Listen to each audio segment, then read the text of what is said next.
left the area on foot. Now, under Florida law, it is a vehicle for more than 15 minutes. The vehicle can't be running, and the child may not be left alone if their health is in danger or they're in distress. Now, Goodyear said it appears the child was inside of the car for only a few minutes. Mother is not facing any charges at this time. Goodyear went on to say, quote, I have 3 kids, I have 4 grandkids, and it's a pain to take the kids out of the car when you're going in for just a short period. Oh. Look, I was at a gas station one time following a couple to this event, and dude got out to go get something in the store. His girlfriend got out to come back and talk to us. We were at the pump, and this crackhead jumps in his SUV and just takes off. And he didn't and you look saw or anything. It happen. I saw it happen. It was the craziest thing. And we're just like, oh, my God. And they ended up getting, and he flipped the SUV and all that kind of stuff. But nobody's going to look in the back seat. If they see somebody, it's what they do. They wait. And if you get out and you leave that car running, they're going to jump. Yeah. By the way, I'm good for him to just put it in reverse and back it up and not endanger the baby. Yeah. I've always wondered. I get so confused on the name of those stations because there's another one like that. I've always pronounced that Sunoco. That's the way I pronounce it. Okay. I just said Sunoco. I don't know. Sunoco, but there's another one that's sort of like that too. Buc-ee's. It's Buc-ee's. No, I don't know. It's not that one. Sunoco. There's another one. What is it? Amoco. Amico. They say it Amoco, where my wife is from, which is incorrect. Yeah, I say Amico, but I did say Amico. Sunoco. So it's not a Moco. But no, that's how people from New Jersey say it. That's wrong. When we were kids, they used to say double A beep beep MCO. You remember that? That was Amico, right? Right. But when I was playing, I think it was Mustang level, maybe Pinto level at Saks Youth Activities, we were Amco transmission. So I'm guessing Amco was just trying to confuse people to think they were Amico. Oh, yeah, I'll get my transmission fixed there. Probably. Amco transmission. I was trying to see if there was another one. Maybe that was it. There's a Mapco. There's a Mapco. That was pretty easy, though. Yeah, I hit that one a lot. Public restrooms in parts of China are testing new dispensers that release toilet paper only after users scan a QR code and watch an online advertisement. You gotta be kidding. A system that has drawn, as you can imagine, widespread public criticism. Now, local governments have not disclosed how many units are in operation or whether data collected will be monitored. The mounted paper dispensers are equipped with optical scanners that display a QR code. Users must use their smartphones to connect to the dispenser, triggering an app-based video advertisement that runs for a few seconds. When the ad concludes, the machine releases a controlled link to paper. Those unwilling to engage with the promotional content can bypass the process for paying about 7 U.S. cents. Municipal officials have described the program as part of an ongoing campaign to reduce waste in public facilities. Now, cases of residents and tourists taking large amounts of complimentary paper have been documented for years in high-traffic areas, leading some city governments to test technology-based. Favorite Next Round gear all in one place, nextround.store. From our Next Round hats to the logo tees to the all-time best-selling Y'all Can Have the Rest shirt, you can look your best by shopping with us at nextround.store. Take the next round anywhere with nextround.store. It's bow time. Tired of choosing between sweet and savory? Why not have both? Introducing Bojangles' new chicken and bowberry waffles. The bold Cajun chicken filet you love, now drizzled with a bowberry honey glaze and sandwiched between 2 warm waffles. Which means your favorite meal of the day just met your new favorite dish. And lucky for you, it's served all day. But it's only here for a limited time, so try chicken and bowberry waffles at Bojangles today. It's bow time. Have you been injured in an 18-wheeler accident, company truck accident, car accident, or work-related accident? Call Alabama's largest personal injury firm. Alexander Shannara Trial Attorneys will fight for every dollar you deserve, and it won't cost you a dime. Trust me. What do you say, man? Call me, Alabama. Call 659-777-7777 or go to shannara.com. No representation made that the legal services provided are better than legal services provided by other attorneys. Jim Dunaway, Lance Taylor, Ryan Brown. Live from the Birmingham Racecourse Casino Studios, the next round, presented by Bud Light, is on now. Live show now on a Thursday. We'll get to the actual games on the field coming up throughout the show, including some more football tonight. South Alabama, Georgia State happening tonight. We get back to the NFL this evening. We get to John Sumrall here in our opening segment, our friend who has got Tulane in the hunt for a college football playoff spot. We'll catch Coach in somewhere in the next few minutes. We can't wait to get to him. Breaking news all over the board. One of them locally involving a SEC official that we'll get into in depth coming up in a moment later in the show. But first, the national story right now is an FBI gambling probe. They are starting right now a news conference in New York City with Kash Patel, the FBI director, on a couple of arrests they've made this morning. And it's been a long gambling probe that's going on that has the arrest this morning of Terry Rozier and Chauncey Billups, and we'll get more details of that coming up. You guys have been following that very closely. You are in that side of the world with lanceslock.com. What's your take here so far? You know, I've always said, you go back to the Boston College point shaving incidents back in the 70s, and, we saw some Toledo football the late 90s. We saw the Arizona State situation in the late 80s, early 90s. All of that made a little sense because, that's collegiate athletes that weren't making any money at all. And if you could make a couple of $1,000s, that was a big deal. But when we're talking about Terry Rozier, a guy that, signed, a $90 million contract, $96 million contract in August of 2021. In 2023 is the game they're talking about in question between the Hornets and the Pelicans, where he left early with an injury, and this professional bettor that they've investigated totaled out not even $14,000 worth of props that they put on Rozier. Yeah. Like, where's the risk versus reward? This makes no sense to me at all. Oh, but there's video everywhere. Forrester was sharing it with us earlier of his games and passes to where there's nobody at, and it's not just. I don't think this is a one-game probe investigation. We'll get more from the FBI director. It just doesn't. The money doesn't add up when you're talking about a guy. Well, you don't know how much money he's lost. Like Chauncey Billups is arrested because of an illegal poker operation tied to the mafia. Yeah, and I think that's been sensationalized. Is my guess. Okay. The key in that sentence is tied to the mafia. I mean, and look, so I don't know if you guys have seen Molly's Game. Really good film. Yeah, Molly Bloom. And she went out and she recruited a bunch of high-stakes poker players. And when she moved, when her West Coast game got taken over, she moves to the East Coast. And she starts getting, celebrities and professional athletes, including a lot of New York Yankees. And the speculation was Derek Jeter was one of the big guys behind it. So, maybe Chauncey Billups gets some of his players in this game that have mob ties. And when I say mob ties, maybe a runner for the mob, and it gets just over-sensationalized.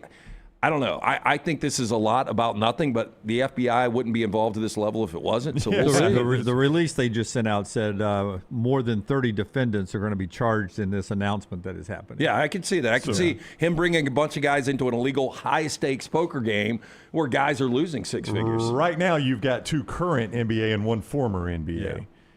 Former NBA player and assistant coach that are tied up in this. Damon Jones. And if you're, Damon Jones played for the Cavs and then was an assistant coach. So if you're Adam Silver, you hope that's the end of the story today, right? Don't think it will be. We'll talk SEC officiating and that story that is developing on the other side of that. But the games on the field where Tulane's in the hunt for a college football playoff spot, and we're glad to catch up with one of our old friends. We always love talking to him, head coach of the Tulane Green Wave, and he is always kind with his time with the three of us. He is Coach John Sumrall. Good to see you again, Coach. How you doing today? I'm doing great. Appreciate y'all having me on, man. Hope all is well. Yeah, it is wonderful, and I hope the same for you. I knew, obviously, you were coming on this week, and it's no mystery. We love having coaches after wins rather than losses. You're in a better mood. It's a more fun interview. So I'm paying attention to Army, Tulane, and I'm like, I don't know if we're going to get coach after a win or not. I called Brown. I said, thank God for Shaz Preston. Amen. 14 points in 2 minutes. That's doing some work there at the end of the game for you. Yeah, we've decided we're going to try to make every game as interesting as possible, whether we're ahead by a lot or behind by a lot. It's been the story of our season. We opened the year against Northwestern. That was like the most comfortable win we had all year. And who knew that was going to be such a quality win at that point? Like, Now they've rattled off a bunch of them, but we played Duke here at home. Our old quarterback, Darian Mensah, we get up like 24-3. We win by a touchdown. The next week we go to South Alabama. We get down 14-0. We go on a 30-something point unanswered run, win by 2. You know, like we just like finding the most interesting way to make a game capture the audience till the very end. But the good news is we're winning most of them. If we'll do that, I'm cool. If we don't do that, I'm going to be pissed. Yeah, I am sure the ultimate goal is win the American and be the Group 5 rep, and nobody's really talking about Tulane. You guys have the one loss, and I'll say this. After watching Ole Miss, unfortunately for you guys, I thought it was their most complete game. I don't know if you agree with that. I thought Ole Miss and Trinidad Chambliss, what they did offensively, they were incredible that day. But do you kind of like hanging out in the weeds with only the one loss, sitting at 6-1, and you know people are talking about Navy and they're talking about South Florida and they're still even talking about Memphis, but nobody's talking about the Green Wave? Yeah, I'm very comfortable in the weeds. Yeah, that's where I like to hang out. For us, it's about going 1-0 every week. I know that sounds cliche, but like. The Ole Miss game for us was very sobering. They had played really good offense the week before against Arkansas. They had played really poor on defense, and I think their defense coordinator Pete Golding would tell you that. They played really complete football, and we played about as fractured of a game as we could play. Like we dropped a couple of third down conversions that my 12-year-old son could have probably caught. We didn't make some plays that were just routine, like not real challenging plays, that kind of gave us a little bit of a wake-up call, if you will. And I revert back to that with our team quite a bit. I'm like, guys, remember that moment. Remember that experience. Remember what that was like. Like, let's not feel that anymore. All right? And so, I don't really care who's talking about us. I'd prefer not to be talked about a whole lot. What matters is where we are at the end of the year. We've got everything to play for right in front of us. This team we got is really talented. I've said it 100 times. It's also really young and kind of immature in some parts. Like, I have a whopping 5 returning starters from last year's team on this team. 4 of them are healthy right now playing. One of them's out for a little while. And so we're still trying to figure out who we are completely and how to get to be our best each and every time we go out and play. Let me tell you why my friends love you and would love you to coach their team someday, a variety of different teams, no team in specific. They think you're not fake. They like the way you're just real. You're just down home, you're real. And they love it in your post-game interviews, even when you win, that you seem pissed off that you didn't play to a standard. Talk about playing to that standard, forgetting the scoreboard and wanting to play to the level you believe your team can play and how important that is to you. Yeah, well, I'll start with my brutal honesty. Like, my wife would tell you my greatest strength is my greatest weakness. Like, I'm ridiculously upfront and honest with everybody in my life. And if you don't like that, then you're going to have a real problem hanging out with me. And so I'm not smart enough to have more than one personality either. Like, there's just me. I don't have like a work John and a home John and this. It's like, no, I'm crazy all the time probably. But, man, our standard is our best here. Like, what is your best? Be your best every day. And, winning matters. Going like there's electricity in the scoreboard because the score freaking matters, right? But how you play matters too. Like, it's not just what you do, it's how you do it. And sometimes we win, and I don't necessarily like how we did it. And I'm not going to be like, hey, that was great, we won. Like, no, I'm still kind of pissed that we aren't capitalizing on opportunities that are right in front of us. And so, I like learning hard lessons through wins better than losses. But we have this group, this team, everybody in our world, man, you got to learn from everything you do. Like, I'm a firm believer there's 2 types of people in life. There's people that are fixed mindset that think they got all the answers and everything's fine and they're just going to keep getting what they want even if they don't change. And there's growth mindset people that are like, hey, I'm constantly trying to evolve, adapt, improve, sharpen the sword so I can be ready for battle every time we go out. So there was a coach that used to coach in this state that gave answers like that a lot on this show. So it sounds a lot like that guy, and he was okay. He did okay, Coach. He won a lot of games. Got my Coach Saban? Yeah. I mean, that's what hey, that sounds like. You'll love this. Okay. I love that you just brought Coach up. I keep this on my desk. Here's Nick Saban's The 5 Enemies of Greatness. Awesome. I showed that to my team a couple weeks ago. I'm like a complacency fear monger. Like, I'm like, guys, like, everybody wants to pat you on the back. The same people that are patting you on the back are going to stab you in the back after we lose. And so, I tell our coaches all the time too with our players, I'm like, hey, don't pat the player on the butt too many times because at some point they're going to shit in your hand.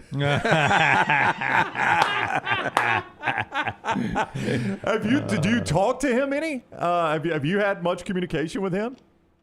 So when I was an assistant coach at Troy, I used to go work their camp all the time. Jeremy Pruitt was defense coordinator there at the time. I would just kind of go be a fly on the wall as much as I could. And then when I became the head coach at Troy, I kind of bounced around up there a couple of times. I don't have like some deep, intimate, personal relationship with Coach Saban. I follow, I love football. I love the craft and the art of coaching. I follow coaches I got a lot of respect for. He's one of them. And obviously one of the best to do it. And man, I think you can always learn something from somebody. And it's been so much fun now that he's out of the coaching, watching him on TV. It's been a lot of fun, I think. Just because we brought up Alabama and Troy, it's been such a strange season, probably the most whacked out season we've ever seen in college football. And you talk about reverting back to memories. I want to take you back to September 17th, 2022, in a story you told us on the show. And you guys drop a Hail Mary to Appalachian State, and you drop to 1-2, and it seems like a moment where it's going to be devastating. And you took it as a teaching moment, and your team reels off 10 consecutive wins. And you told us a year or 2 years ago that without that, you might not go on that winning streak. And I ask you this for this reason. For Alabama fans out there, they lose 31-17 to Florida State. And when you look back after Alabama winning the next 6 and the gauntlet they just went through with Georgia, Vanderbilt, Missouri, Tennessee, people are like, this is such a head-scratching loss.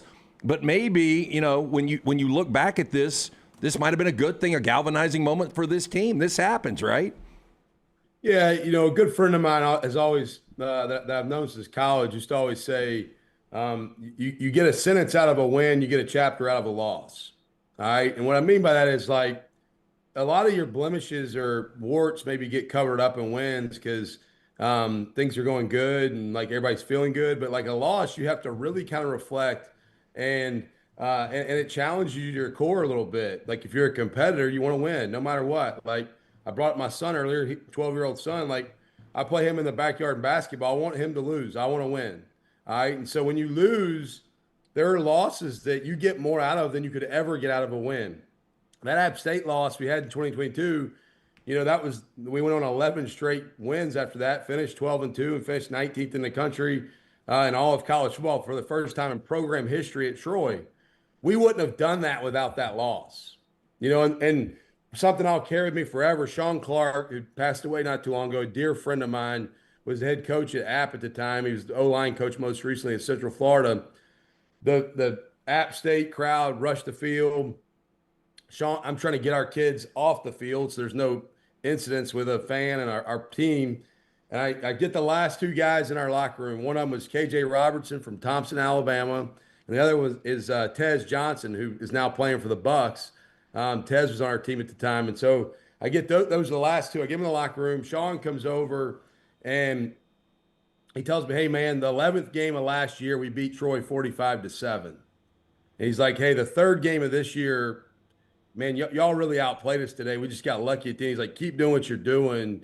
Man, this team's tougher. This team's more resilient. Like y'all fight. Like y'all beat us today. Really, we just won on the scoreboard. And I needed to hear that, quite honestly, because I was a first-time head coach. Really hurt for our kids because they had given us everything we'd asked them to give us. And sometimes you kind of recalibrate. You're able to kind of like refocus after those moments. And it helps get your full attention on what you need to do to be the best you can be. You are in a profession now where you're not really given a lot of time. And I talk about the weird season. There's already been 11 coaching changes in this season, including one with a $48 million buyout from a guy that won 13 games last year and went to the national semifinals. We were talking as a group yesterday, what is the benefit? And I know you're going to say there's no benefit at all, but maybe you can tell us how fractured the locker room gets. Like when a coach is fired mid-season, one of these major programs, what is the benefit? Why do athletic directors, why do you think they do that? And ultimately, like, what is that domino effect and the fallout with the team?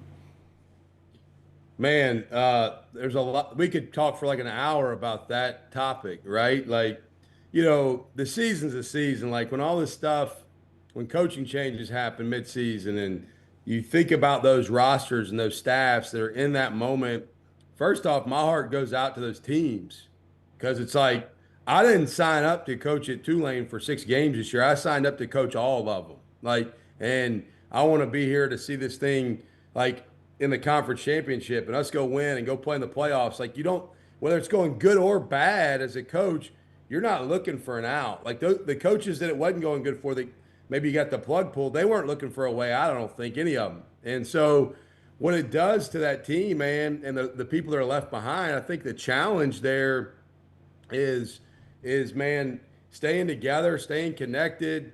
I can't imagine being in one of those environments. I'm very fortunate and privileged to never have been a part of a midseason coaching change because my heart breaks for those players on those teams who are going through it because the leader who they are there for or maybe chose to play for in a lot of cases is absent all of a sudden. And you got to finish a football season. And then you got, do guys play 4 games in red shirt? And, why administrators do stuff, I don't know. Like, I'm not an administrator. I'm a knucklehead football coach and don't really desire to be an administrator. But it is a unique landscape we're in. And I think everybody's got different reasons for why they do stuff on different times. There's real challenges in making those decisions middle of the year on a lot of people. And can't imagine being in one of those situations because, man, winning games and getting the team ready is hard enough each and every week. As a head coach, it's like, this is my team. And then for guys that are in the interim chair and all the chaos that goes along with it, man, I can't even begin to imagine. Well, we know you got things to do, Coach. I don't know if Jason told you, we got a package on the way for you and Jason. There's going to be something in there for him, too. Let's go. Yeah, I know. We know you don't mind sipping that bourbon after a big win. So our friends at Company Distilling, not even available in Louisiana yet, right? No, and I don't know what variations they're sending to you. So it's only available in 7 states right now. We just got it in Alabama a couple of months ago, but it is a fantastic product. The master distiller, got him Jeff Ornette, was the master distiller at Jack Daniels for 20 years. But I know there's an apple, there's a maple, but we're going to send you some really, really good bourbon you're going to enjoy. Let's freaking go, man. Come on. Just make sure there's no federal laws we're breaking by passing state lines. Technically we are, but who's watching? Edit that out then. Yeah, we'll edit that out. That's on the sender, not the receiver, I'm told. I did feel like we might be bootlegging there when I said it out loud. Make sure Jason gets his cut, though. I know there's one in there for Jason, too. Hey, listen, y'all know the deal. Every time we win a game around here, the whole staff gets the text. The bar is open, so Jason knows my address. Okay. Hey, Coach, best of luck the rest of the season. It is always great talking with you. Thank you for giving us some of your time today.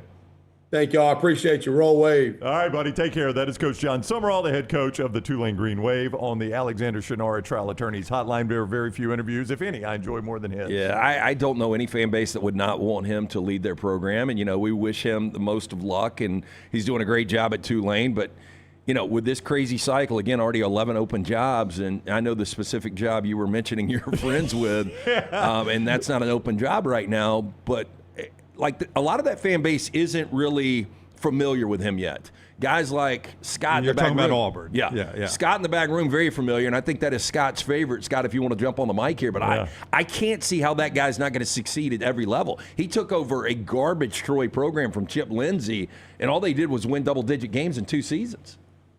Numero uno. Let's. I agree. Yeah. Well, I was telling some friends yesterday. I was like, because we're about to do an exercise, maybe in the next segment, of some names that are bouncing around that won't back in coaching or this and that. And I say, give me young and hungry. That's what Auburn needs. Is young and hungry.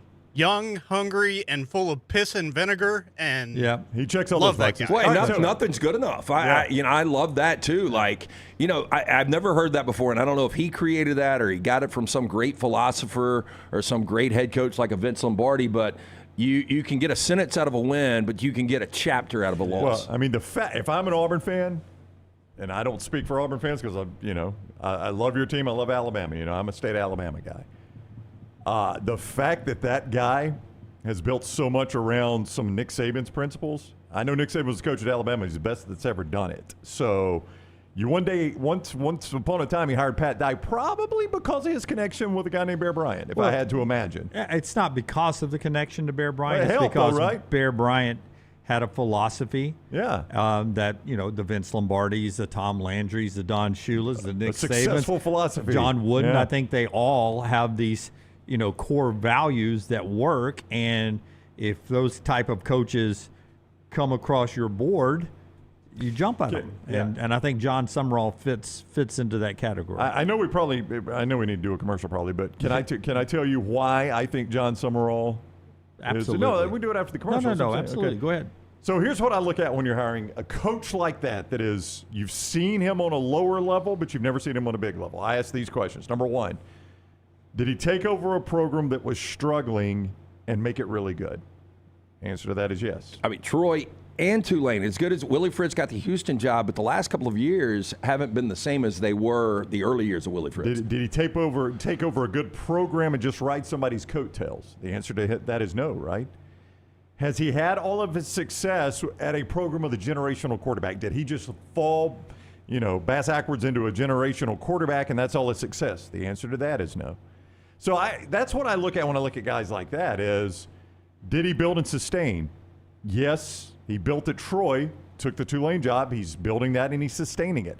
Has he just ridden on a generational quarterback? No, he has not. This guy's won with different quarterbacks. I mean, I think he checks every box. Yeah, and he's doing it with no budget. He mentioned Gary Mensah. They couldn't afford to keep him. He goes to Duke. Mekhi Hughes, who's doing nothing at Oregon, couldn't afford to keep his best offensive player. He's out. He mentioned he's only got 5 returning starters, and they don't even know each other, and they're 6-1. And the only loss is, in Oxford, Ole Miss. Yeah, that's our conversation with John Sumrall, head coach at Tulane. They play Thursday night. We won't get to see them on the tube this weekend.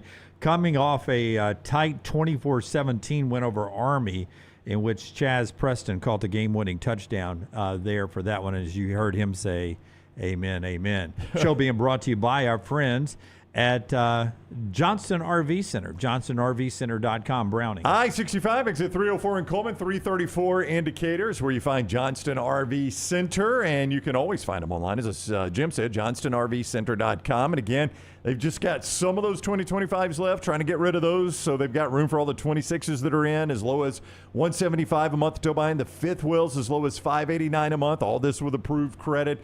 You can get those toy haulers as low as $139 a month right now. The Cherokee right there, and all that was zero down with approved credit. And don't forget RV Warranty Forever. Make sure you got lifetime coverage on anything new and qualifying pre-owned. See more at johnstonrvcenter.com. And our friends at lanceslock.com, lanceslock.com, and Hemp Hill brings you lanceslock.com. More football tonight, a college, an NFL game, and we start the World Series tomorrow. Last night, how'd you do? Yeah, we were 1-0 in college football. I will tell you, NBA's become a bear. And I go back over a year ago, the only sport we have had a losing record in, and I'm talking about absolutely everything, is the NBA. Well, you never know who's going to play. Usually opening night should be everybody's going to play, right? We lost. We were 0-2 last night by a combined 1.5 points. Maybe this is some of the reason that you're seeing these FBI investigations. Is it's so freaking difficult, but we will figure out the NBA. We're back, though. We've got NFL. We've got college football. We do have NBA. We've got the World Series starting up tomorrow night. Jump on board. Win with us. We were 1-0 in college football last night with Missouri State, but we do figure out the NBA. It starts tonight. Always a free play at lanceslock.com. Brought to you by our friends at Hemp Hill Services. Trust the name. Birmingham has trusted since 1954 for all of your plumbing, heating, cooling, any of these issues arise in your home or business, they are ready to serve you. 205-229-2090. Hard to stop a train. For more information, hemphillservices.com. All right, so this is a interesting story. The YellowHammer News reported this. None of our friends, and there's 5, 6, 7 guys, I'll keep it at 5 or 6, that I really, really trust with my college football stories. And none of them have jumped on this story yet. But through some phone calls and text and stuff, it does seem at least portions of this story about a banned, suspended, fired, whatever terminology you want to use, SEC official coming off the Georgia-Auburn game. What do you know about this story? Ken Williamson is the official, and he's been with the SEC for quite a while, and was on the very controversial Georgia-Auburn game. And I will point out that part of that controversy was in replay, not necessarily the stadium officiating, but on replay, which is collaborative. That's what I was going to say. Yeah. He wouldn't be suspended or anything else off of the high-profile goal line call, because that is a decision that ends up being made by people in Birmingham. Numerous people, yeah. That's right. It's multiple people. Yeah, so that's really out of the White Hat's hand at that point. Yeah, the YellowHammer News reports that he will not officiate again for the SEC. Banned for life is the way they put it. That wording is interesting wording to me, but either way, that's getting caught up in semantics. Yeah. It is interesting to me, I would agree with you, Jim, that no other national media has jumped on this story, that it is still, to my knowledge, only the YellowHammer News reporting it. That said, the people I talked to, I mean, I'm not saying I've confirmed it by any stretch, Lance, but the people I've talked to that would know in this type of situation, I can't find anything that says that this is not a true story either. I can neither confirm nor deny, but normally this long after a story, you can either confirm or deny. A lot of people are waiting for the SEC to comment on this, and I don't think that's very likely. They never comment on stuff like this. So what direction do you think this thing goes? Well, my gut would tell me you don't see Ken Williamson referee an SEC game again. Yeah, I think there's truth to that part of the story. 1, 2, 3, 4, 5, 6, 7 crews will be refereeing SEC games this weekend. It'll be pretty obvious. Yeah, you're right. Because he was, in the last 5-10 years, he's been one of the more high-profile referees in the league. He's had a lot of big games. Though I don't think he did one they're Saturday. already assigned, but when do we figure out who's... Generally when they show up for the game. Well, I mean, a lot of before the game it's released, but generally that's it. I don't think... So you don't think he'll be in Fayetteville this weekend? There were, because I do believe, if I'm not mistaken, he also had... No, I'm going to take that back. That was a different official. Yeah. I would say the Rosie Langello of WSFA in Montgomery and others reached out when that story broke to the SEC last night, and they got back. We don't comment on That's right. on personnel matters. Yeah. I will say this, with the backdrop of what is going on nationally today at the FBI probe with the NBA, when you see the word banned for life, which may be, just a headline catcher, I don't know if that is true or not, but that's what the YellowHammer News is playing up. I understand not commenting on personnel matters, but sometimes for public relations, you probably need to clear up some things, because in this day and age, when you see a still shot of an official and you see banned, you're going to let the mind wander. And the worst thing you can have is people creating their own facts out there, right? If you're the Southeastern Conference, in my opinion, you would want the real facts out and there. If he's banned for life, what does it matter? Yeah. You come out and make that statement. I mean, I would say that I understand the policy about not commenting on personnel matters. Once you do it on one, then you have to do it almost every week. I understand that policy. But in this day and age, with the gambling probe that breaks, unfortunately, at the same exact time, people's mind will create their own narrative. Yeah, because and you want the real narrative out there. You don't want some mind-created narrative out there from the headline. So that would be the only reason in my public relations world that I would comment if I was the SEC. But I understand their policy. Yeah, look, and back to the bigger picture with everything that is going on with the FBI probe right now with the NBA. The NBA's got this partnership with DraftKings. And everybody's trying to be transparent with all this stuff, and I had a buddy send me last night the article on NCAA athletes can now bet on pro sports starting next Saturday, November 1st. That's right. I mean, this breaks at the same time. Yeah. And so this is going to be an absolute mess, because I don't know how at this point you can pull that back if you're the NCAA. Yeah. There's been too many channels it's gone through. Our buddy Charles Barkley, when that rule was signed on, he's like, wait a second. So now we're giving these kids money, an enormous amount of money in college when they're still developing. And now we're telling them, okay, we're taking off the guardrails. You can actually go bet the money we're giving you now on pro sports, and how, there is regulations out there. They're able to track everything. That's how this FBI probe is going to catch a lot of people, this and that. There are guidelines, and everything's got a cyber footprint to it. But basically you're giving you're letting kids loose in the candy store when you're now allowing college athletes to bet on pro sports with the money that is being given to them for their name, image, and likeness. So I'm just going to read this tweet from our friend Stephen Quinn, who used to be at 3340s, works for 7 News in Boston now. And this is why this is scary, right? Because we're talking about an NBA player here. I'm just going to read the tweet. U.S. Attorney's Office in Eastern District of New York says Terry Rozier was part of a years-long gambling ring, which included the Genovese, Gambino, and Bonanno families of the Italian mafia. When you see headlines like that, you're like, that's scary. But they add that in my opinion, because I think they do this. Again, this is just pure speculation, in my opinion. They do this massive investigation, and there's thousands of people involved, and some of those characters are involved. Sure, but I mean, is there really involvement with Rozier and those guys? Do they overlap? Did he get into hundreds of thousands, maybe millions of dollars of debts with one of these, crime syndicates, and then he's got to play his way out, possibly? But you are a fan of the original Law and Order, like I am. Jack McCoy. That was pretty good, actually. Would arrest. I hated Jack McCoy, though. In this situation, he would arrest Terry Rozier to try to get Terry to tell on somebody up the ladder he would then try to get up the ladder to get all the way up to the top. I mean, that's what it is. Plea deal. Hey, look, flip. But the other part of that is, and this is just my opinion, I'm a personal liberties guy. Like, I think we got way too many laws. I'm for the fewer laws, the better. I like personal liberties. It's part of being in the United States of America. Personal liberties, and including sexuality and all that. I mean, I don't think there's laws against sexuality. I'm just saying. Personal liberties. Like, I think our government restricts us too much. So if gambling is legal in a state that a college football player lives in, and he is of age to legally participate in that, the other side of that is, how can you restrict him from doing something that is perfectly legal? I think the biggest fear for all the leagues, all of the different sports books out there, is the integrity of the game.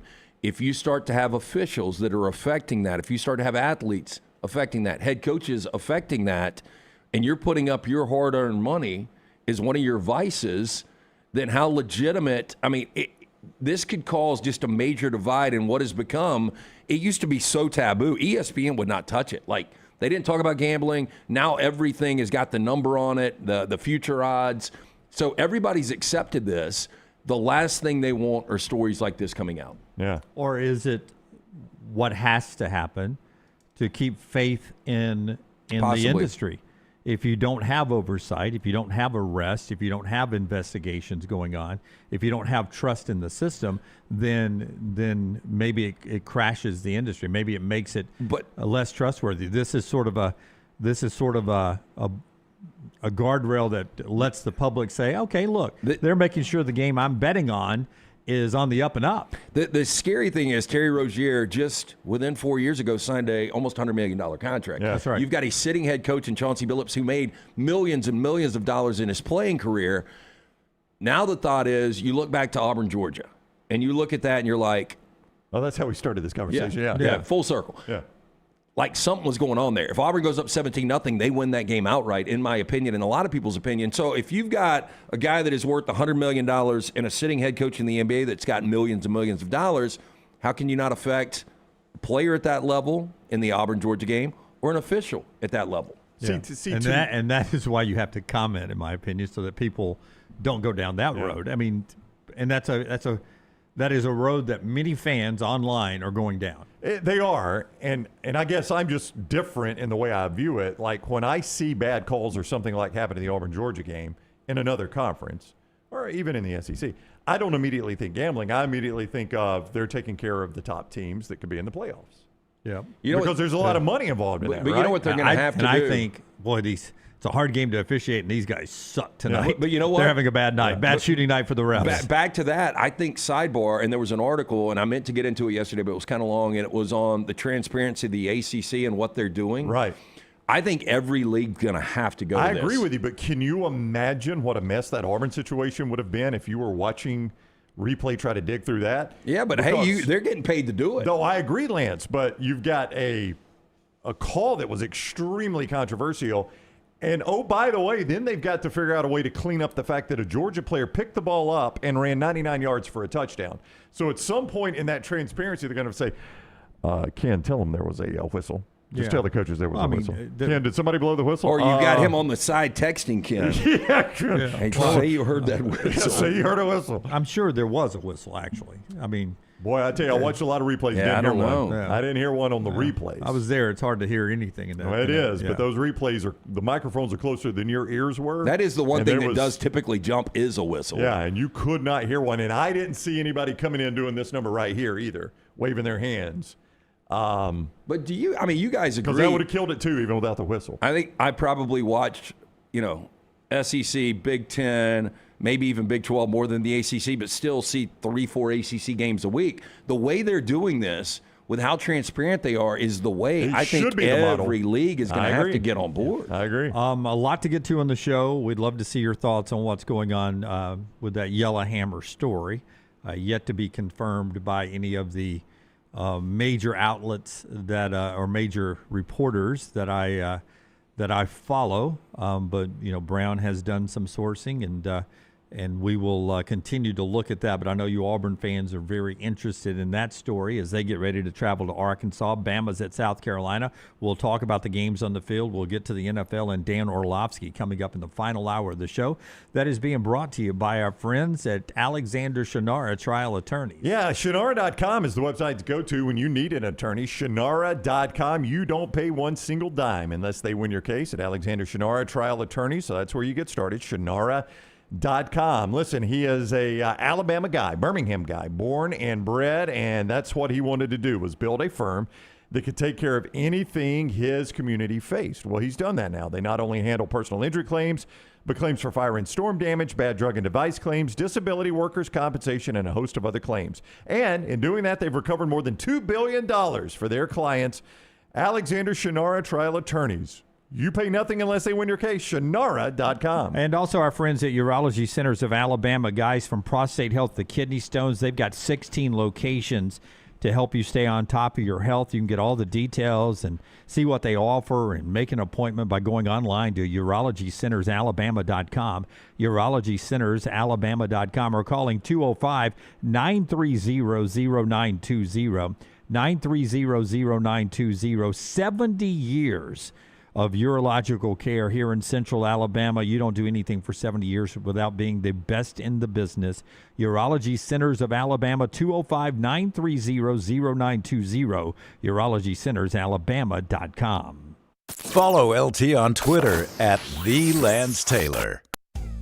Have you been injured in an 18-wheeler accident, company truck accident, car accident, or work-related accident? Call Alabama's largest personal injury firm. Alexander Shannara Trial Attorneys will fight for every dollar you deserve, and it won't cost you a dime. Trust me.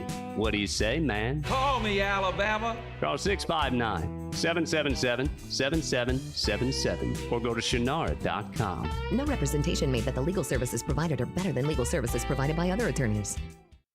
What a matchup we've got, folks. Just nonstop action. The energy is electric and the fans are all in. An intense game like this calls for a Coca-Cola.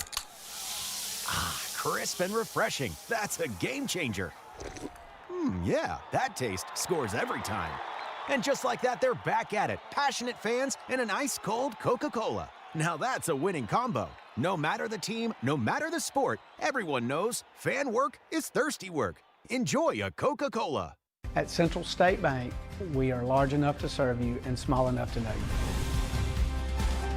Manage your money with ease, whether it's mobile banking, hassle-free checking, competitive loans, business solutions, or personalized financial advice. We're your hometown bank with big-time service. Visit us today and experience banking made simple, because at Central State Bank, you come first. Member FDIC. Hey, Lance Taylor from the Next Round to tell you about my friends at Michelson Laser Vision, located conveniently UAB Highlands. Almost 20 years ago, I went in for the procedure. Only took 12 minutes for both eyes. When I went in, I had 2200 vision. I was legally blind. Now I have 20/15 vision, still 19 years later. Make the call today. Schedule a hassle-free consultation, 969-8100. Dr. Mark Michelson, Dr. Jen Michelson, Michelson Laser Vision. Make sure you tell them the Next Round sent you, 969-8100 or MichelsonLaserVision.com. Next Round shirts, Next Round hoodies, and Next Round hats are all in one place. NextRound.store. Find your favorite piece of gear from your favorite show and put it in your rotation. You never know. You might be in one of our videos showing Next Round gear being worn all over the world. Find all your favorite Next Round gear by visiting NextRound.store. Place an order for you and that big Next Round fan in your life at NextRound.store. Look your best at work, at school, at the stadium, or anywhere you go wearing Next Round gear from NextRound.store. Stop by the New York Butcher Shop and pick up the finest in certified Angus prime beef steaks and burgers, premium pork chops, ribs, and all-natural chicken cut to order just for you. Their chef-prepared entrees and side dishes are the perfect dinner-to-go choice for your family and are ready to heat at home. With a great selection of fine wines and desserts, the New York Butcher Shop is your one-stop dinner shop. 2 locations to serve you, Cahaba Heights and on Highway 119 in Greystone. The New York Butcher Shop. Rare quality, well-done service. Hey, there's nothing worse than waking up to a plumbing problem. Don't get caught in a flooded house. Call the guys at Hemp Hill Services. Adam, Chad, and the team at Hemp Hill are the only ones I trust to fix it and fix it right the first time. Hemp Hill Services does it right and always at a fair price. For all of your plumbing, cooling, and heating needs, trust the name that Birmingham has trusted since 1954. That is Hemp Hill Services. Call now, 205-229-2090. That's 205-229-2090. It's bow time. Tired of choosing between sweet and savory? Why not have both? Introducing Bojangles' new chicken and bowberry waffles. The bold Cajun chicken filet you love, now drizzled with a bowberry honey glaze and sandwiched between 2 warm waffles. Which means your favorite meal of the day just met your new favorite dish. And lucky for you, it's served all day. But it's only here for a limited time, so try chicken and bowberry waffles at Bojangles today. It's bow time.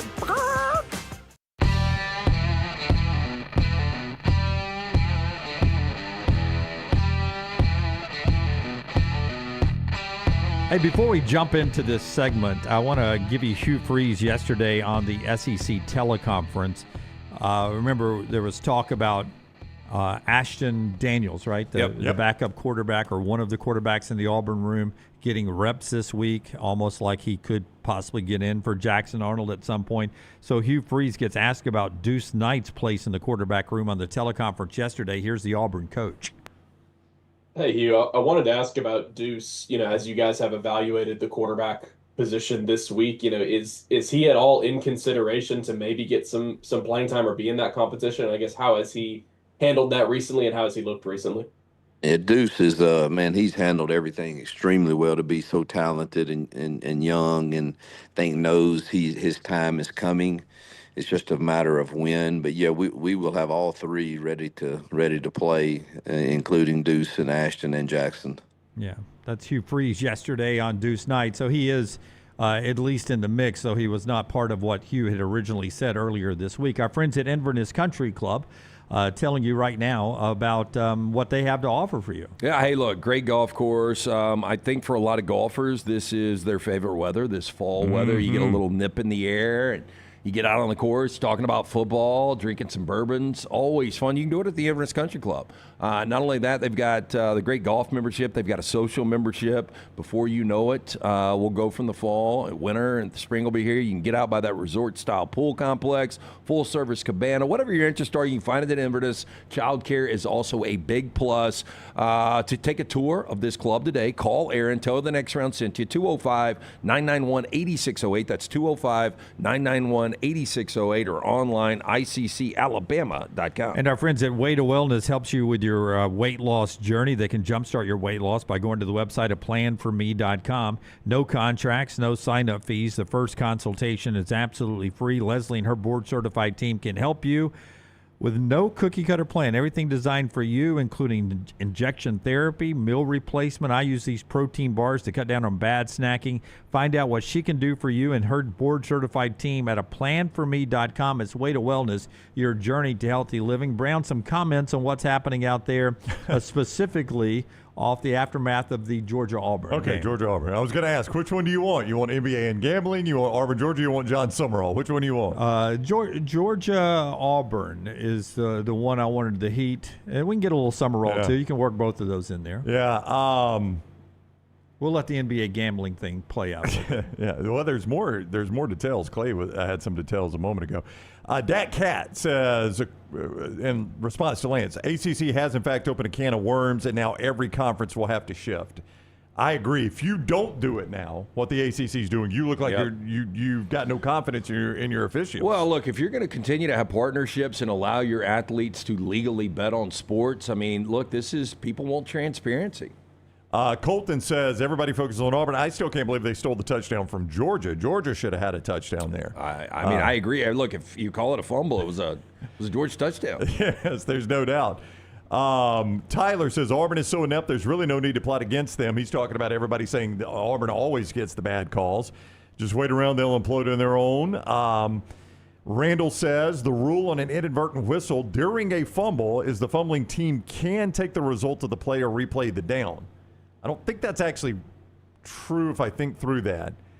If there is an inadvertent whistle, if there was an clear and obvious recovery, the recovering team gets it, which did in fact happen on that play. Georgia got the ball. That's right. They got it on the one. They didn't get their touchdown, but they got it on the one. The inadvertent whistle, the reserve for the touchdown, there's no way that can stand. But if there's a clear and obvious recovery, which there was, they get the ball there. I don't know what he's saying about replaying the down. I don't think that's the key. Russell says, I'd like to know the old guys in the SEC replay booth, who they are. It seems old and slow and half blind. There was a time where that was the SEC officiating retirement plan. But that was when the replay was done in the stadium. If you remember, when replay first came to the SEC, they would send some of and I'm just being honest about this, and I don't mean that they were bad, but to his point, it was guys that used to be on the field that maybe the game had gotten a little too fast for them. You'd move from the white hat to up in the replay booth. Up in the replay booth, but all the replay was done in the stadium. This was before centralized replay. And you would assist the guy on the field. Hey, we'll use Ryan as an example. Hey, Ryan, look, on this replay, I think I have him out of bounds. What do you see there? And you would, and ultimately, I believe, if I remember correctly, it was still the head official on the field that would ultimately make the decision. It was not collaborative. Sturgill says, I'm mad about this situation, but it's mainly because this will be used to justify keeping Hugh around at this point. Oh, no. I do not think so. I don't think this takes any heat off you. Going into last week's game, there were a lot of people who believed that the Georgia loss and the Oklahoma loss were being forgiven by some in power at Auburn because of the officiating. Again, you got to be able to overcome adversity. That one play in that Georgia game crushed the soul of that team. It did. And to me, that's you said that. I know. That's it. It's not us saying it. I mean, you could obviously see it if watching the game. Yeah. But Hugh said it after the game. Stan says players said it after the game. Stan says, for those that say the SEC is pro-Bama and officiating, just go watch last year's Oklahoma game. There was an egregiously bad call, obviously, in that game that wiped off a Ryan Williams touchdown. Don't know if it would have mattered. I don't know if Alabama wins, but they certainly weren't going to win if that call got wiped right there. So that's kind of a taste of what you got on the officiating. Very good there. We always appreciate your comments. Always enjoy those. We'll get back to the games on the field in a moment. LT's going to tell us about Twin Peaks here, and then I want the guys to get their dry erase boards out. And I want you 1, 2, 3, 4, 5, 6, 7. I want you to number 1 through 7. I haven't done this in a while. I forget what it's called, Brownie. Blind resume. I got to get a marker. Blind resume, he's calling it. It's stolen off of TikTok and Instagram. I don't even see that much anymore, but 7 coaches I'm going to throw out. And if you were hiring a coach, where would you put this on your list of guys who are all not head coaches right now, some out of the game. I'm going to throw 7 out. It's brought to you by our friends at Twin Peaks. LT, tell us about Twin Peaks. Twin Peaks, the home of the 29-degree signature beer. You see Twin Peak girl running around right there in 3D for lunch or dinner. You can stop in, sit at the bar, enjoy the incredible 29-degree signature drafts. Also, happy hour if you're looking for a place to post up, getting ready for some Sunbelt college football action, NFL tonight between the Vikings and the Chargers, getting ready for the World Series tomorrow. You can do it all at Twin Peaks. No one does happy hour like Twin Peaks. Whatever your preference, they've got everything from the tequila cocktails, extensive bourbon category. And again, don't forget about the 29-degree drafts right there at Twin Peaks. Blind reaction is probably better. Blind reaction. Okay, give me an eraser there, LT, and then 1 through 7. No. I need you to erase and jump in here with us. I got 1, 2, 3, 4, 5 coaches who are out of the mix. I think Brandon's got a good picture. I did. I got a good already. picture of that. Well, maybe if you tell me about the eraser, maybe I'll erase this son bitch. And 2 coordinators. We'll get to that here. Also, the show being brought to you by our friends at Central State Bank. Brownie, tell us about Central State Bank. Is the bank that is big enough to meet every single one of your needs, but also small enough to know you personally.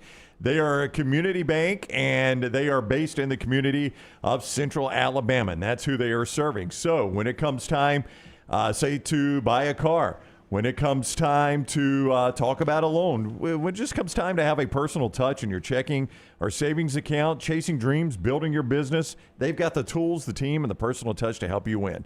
More than 100 years of trusted service, large enough to serve you, small enough to know you, rooted in community and driven by relationships. Central State Bank, member FDIC. All right.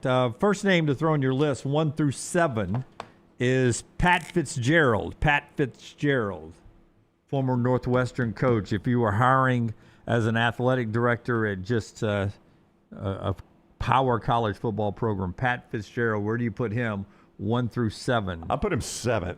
How come? Fitzgerald. I thought he did a good job at Northwestern. You know me, when a guy wins at his alma mater, a la Mike Gundy, Phil Fulmer, people like that, sometimes my concern is it's just right place, right time, right fit for the job. It was his alma mater, and I don't know if they could replicate that elsewhere. Do you I feel that about Pat Fitzgerald. Do you think Clark Lee or Brent Key could replicate what they're doing somewhere else? Well, they could, but I am concerned about that. Sometimes, I don't know what it is about it, but when it's your alma mater, I think sometimes it's just a good fit at that one particular place that you can't replicate elsewhere. Yeah, I don't necessarily disagree with that. I got Fitz at number 6 because I do think he's a really good coach. Let's not forget, in the COVID-shortened 2020 weird season of the Big Ten, they played for the Big Ten championship and led Ohio State, who eventually played Alabama for the national championship at halftime. I do think the guy can coach. My fear is he's been out of it just for a little bit.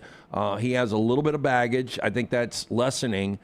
But I think mentally he was prepared to be at Northwestern forever. Yeah. And he gets shoved out. I just wonder what it's going to be like. But I do think he's a really good coach. I wouldn't put him at the bottom. Got a feeling there's going to be somebody below him, but I've got him at number 6. Okay, so 2 coordinators, 4 guys who are out of coaching right now, and then 1 recently fired coach. And we'll do the recently fired one now, James Franklin. What do you think of James Franklin? I'm going to put him 3rd, Lance. Obviously the guy wins a lot of games. He doesn't win a lot of big games. And that's a concern of mine. He never had to do it at Vandy. His wins at Vandy were stacked generally against bad teams, just to be honest with you. He didn't really win the big games, so that was Vandy. But if he didn't do it at Penn State, if I'm hiring a Florida or somebody like that, that's super concerning. But I've also seen him win a lot of games. So I'm going to put him 3rd. Yeah, I'm going to put him at 4th. Again, we mentioned this to John Sumrall just a minute ago, that he won 13 games last year and went to the national semifinals. I think his ego's too big, but I wouldn't be surprised. There was a time where he had flirtation with the West Coast and USC. Wouldn't be surprised if UCLA, who doesn't really care about winning big games, it's more about, hey, look, let's just be relevant. If they give him an offer, but I don't know if his ego's too big to take UCLA, but I think that would be a good fit. Yeah, that's interesting. Yeah. That is. I hadn't thought of that. UCLA. Yeah. Yep. I thought of him coming south. I was thinking of him in SEC terms, but UCLA is a Big Ten job. Yep. It's in SoCal. Good market. He can recruit. It's got its issues, but you hope maybe they've accepted their issues now and like, all right, we got to fix this, and they've got a plan. Pay him left. Like, I don't know how the defer is. Okay. I don't. I don't. Was there any offset language in there? Do you remember? I don't remember, was. but he can do it for less. Yeah. Ed Orgeron. I mean, very open. He wants to get back into coaching. Where do you put Ed Orgeron on this list? I'm putting him 6th. I like Coach O. He's an entertaining guy, but I think a lot of his success at LSU was based on what was around him, and I don't know that he could build that at another place, so I'd put him 6th. Yeah, I would put him. He's a really good recruiter. He's got intensity. I think the guys love him. I'm going to put him at 7, though. To me, as far as a power 4, no thanks, because once he got his money, it seemed like he tapped out. Yeah, if I had not already put Fitz at 7, I'd probably put Coach O at 7. I know you would have. Okay. Now what do you do? I did not expect him to be in there. Now what do you do with Cliff Kingsbury? Oh, son of a bitch! I definitely would have put him 7th. I'm gonna have to put him at 5th. I got him 5th too, right in front of Coach O. I would not want him. I would not want him at all. Where is he right now? He's Kingsbury is the offensive coordinator at. Oh my gosh! It's in the NFL. Which team is it? The Redskins or the Commanders. Yes. Yeah. And that hasn't exactly been. No. Oh, he's pretty good last year, though. He was good last year. Yeah. Well, I mean, he's Jake Daniels really good. Yeah. I mean, quarterbacks hurt. I look, Cliff Kingsbury, as far as a offensive coordinator and a guy that can recruit for you, sure. I just don't want him to head everything up. Let's not forget he coached Pat Mahomes, and they never won more than 7 games. Right. Matt Patricia. Oh. Dang, Dunaway, you're killing me here. Oh my gosh.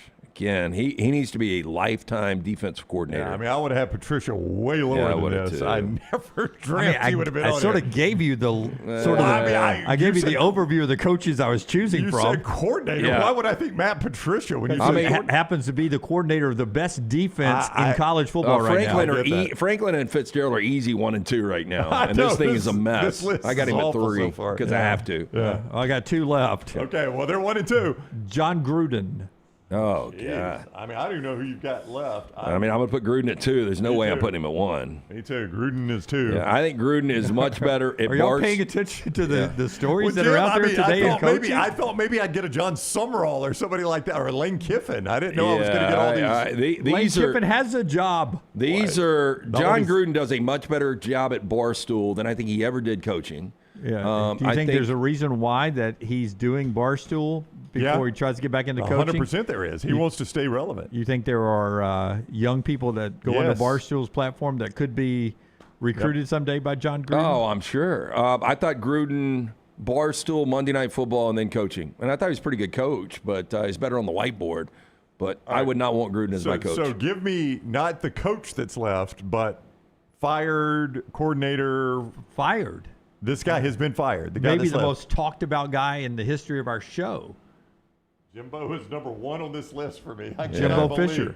I cannot believe I've got a list of Jimbo on it. But let me just say. 60 years old, and I was told over the weekend that he has reached out to places that says, hey, if your job comes open, I'm interested. Listen, now I everybody's running the story now. Jimbo Fisher wants back into coaching, that he's already assembling a staff. Okay, which means he knows he's getting a job. I don't think 3 of these guys will be head coaches next year. I really don't. Name one. That will not be. Ed Orgeron. Pat Fitzgerald. He won't be. Matt Patricia, I don't think. I don't think he will. I don't think Gruden will. I think only from here up for me, Franklin, Gruden, and Jimbo, but I'm with Lance. I don't think Gruden will be. Do you think Jimbo Fisher will be? Yeah, because I agree with you. He's already assembling a staff. Assembling a staff. Okay, well, I'll just say this for Auburn fans out there, and again, we can point to Forrester. These would be 7 disgusting choices in my opinion.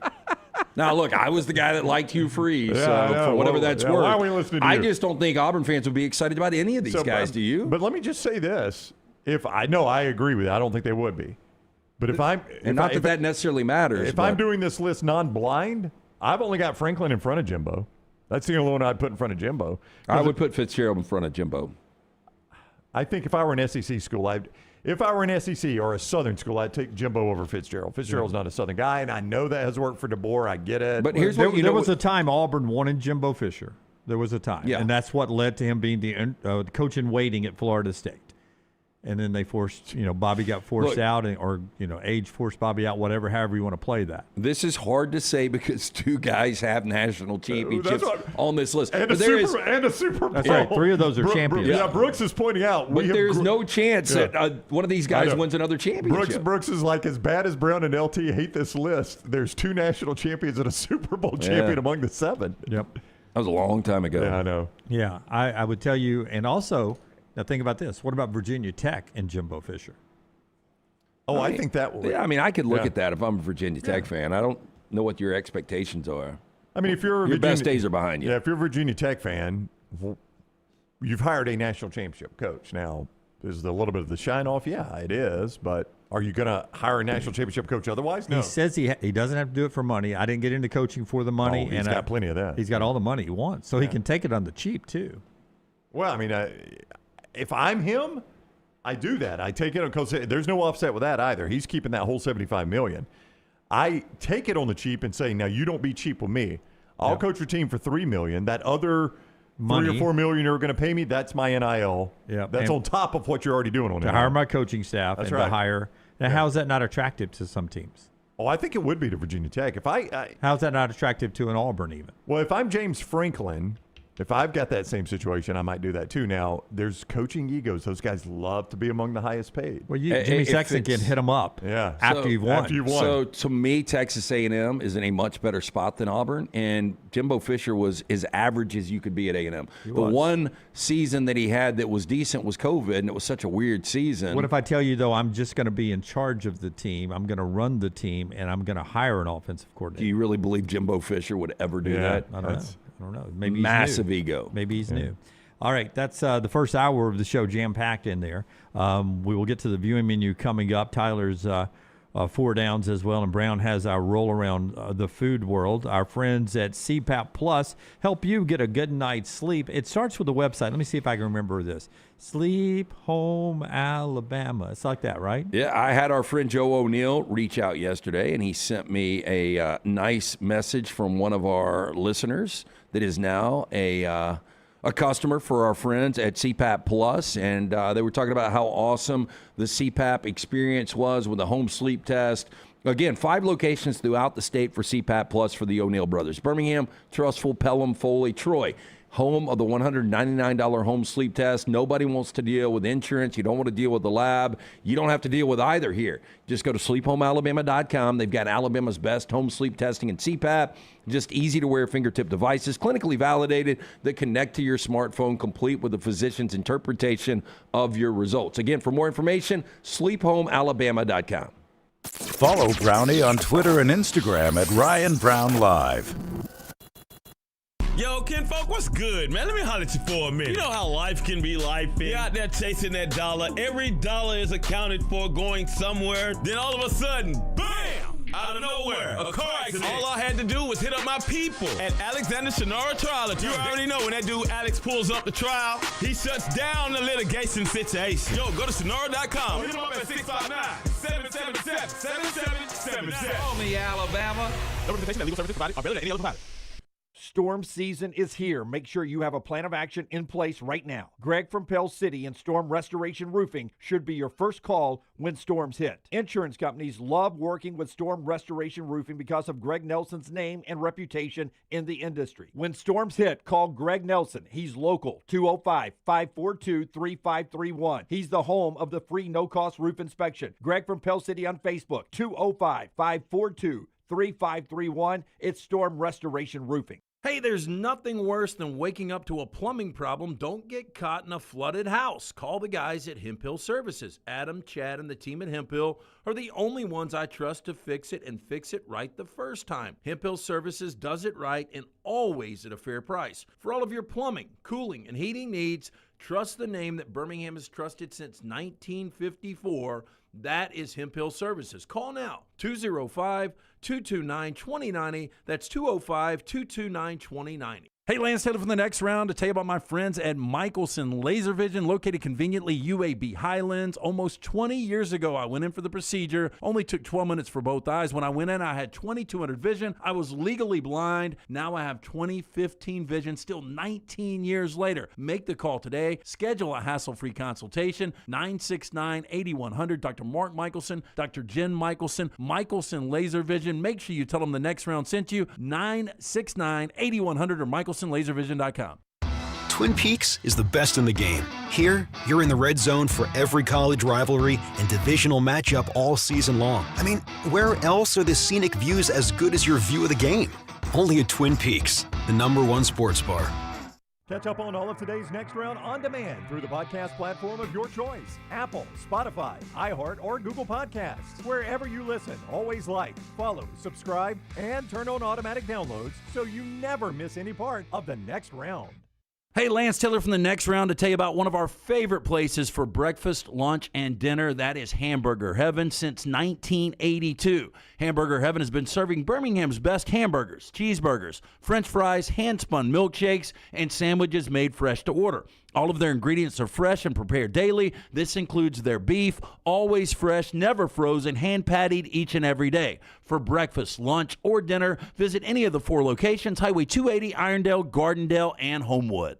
Get all your favorite Next Round gear all in one place. NextRound.store. From our Next Round hats to the logo tees to the all-time best-selling Y'all Can Have the Rest shirt. You can look your best by shopping with us at NextRound.store. Take the Next Round anywhere with NextRound.store.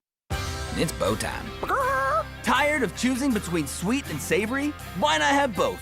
Introducing Bojangles' new chicken and bowberry waffles. The bold Cajun chicken filet you love, now drizzled with a bowberry honey glaze and sandwiched between 2 warm waffles. Which means your favorite meal of the day just met your new favorite dish. And lucky for you, it's served all day. But it's only here for a limited time, so try chicken and bowberry waffles at Bojangles today. It's bow time. Jim Dunaway, Lance Taylor, Ryan Brown. Live from the Birmingham Racecourse Casino Studios, the Next Round, presented by Bud Light, is on now. All right, big backdrop of a lot of stuff going on. The gambling probe from the FBI that is rocking the NBA or sports world. How would you sum that up? I think it's a trickle down. Yeah. If I'm another commissioner today, I'm like, oh crap. Yeah. I mean, just because you can call it deal with the devil, but like all of the major leagues have partnerships with the sportsbook now. Again, the NBA, who's being investigated at the highest level by the FBI, and all of these allegations, they are direct partners with DraftKings. Yeah, and a lot of people also reacting to an SEC official decision that is being reported by YellowHammer News. Am I getting that outlet correct? That is correct. YellowHammer News. But by nobody else yet. But though the SEC doesn't comment on personnel matters, but there are many people that are saying this is a true story. Yeah, real quick on the Terry Rozier deal. This is back to the NBA gambling thing. Current NBA player, home. Terry Rozier.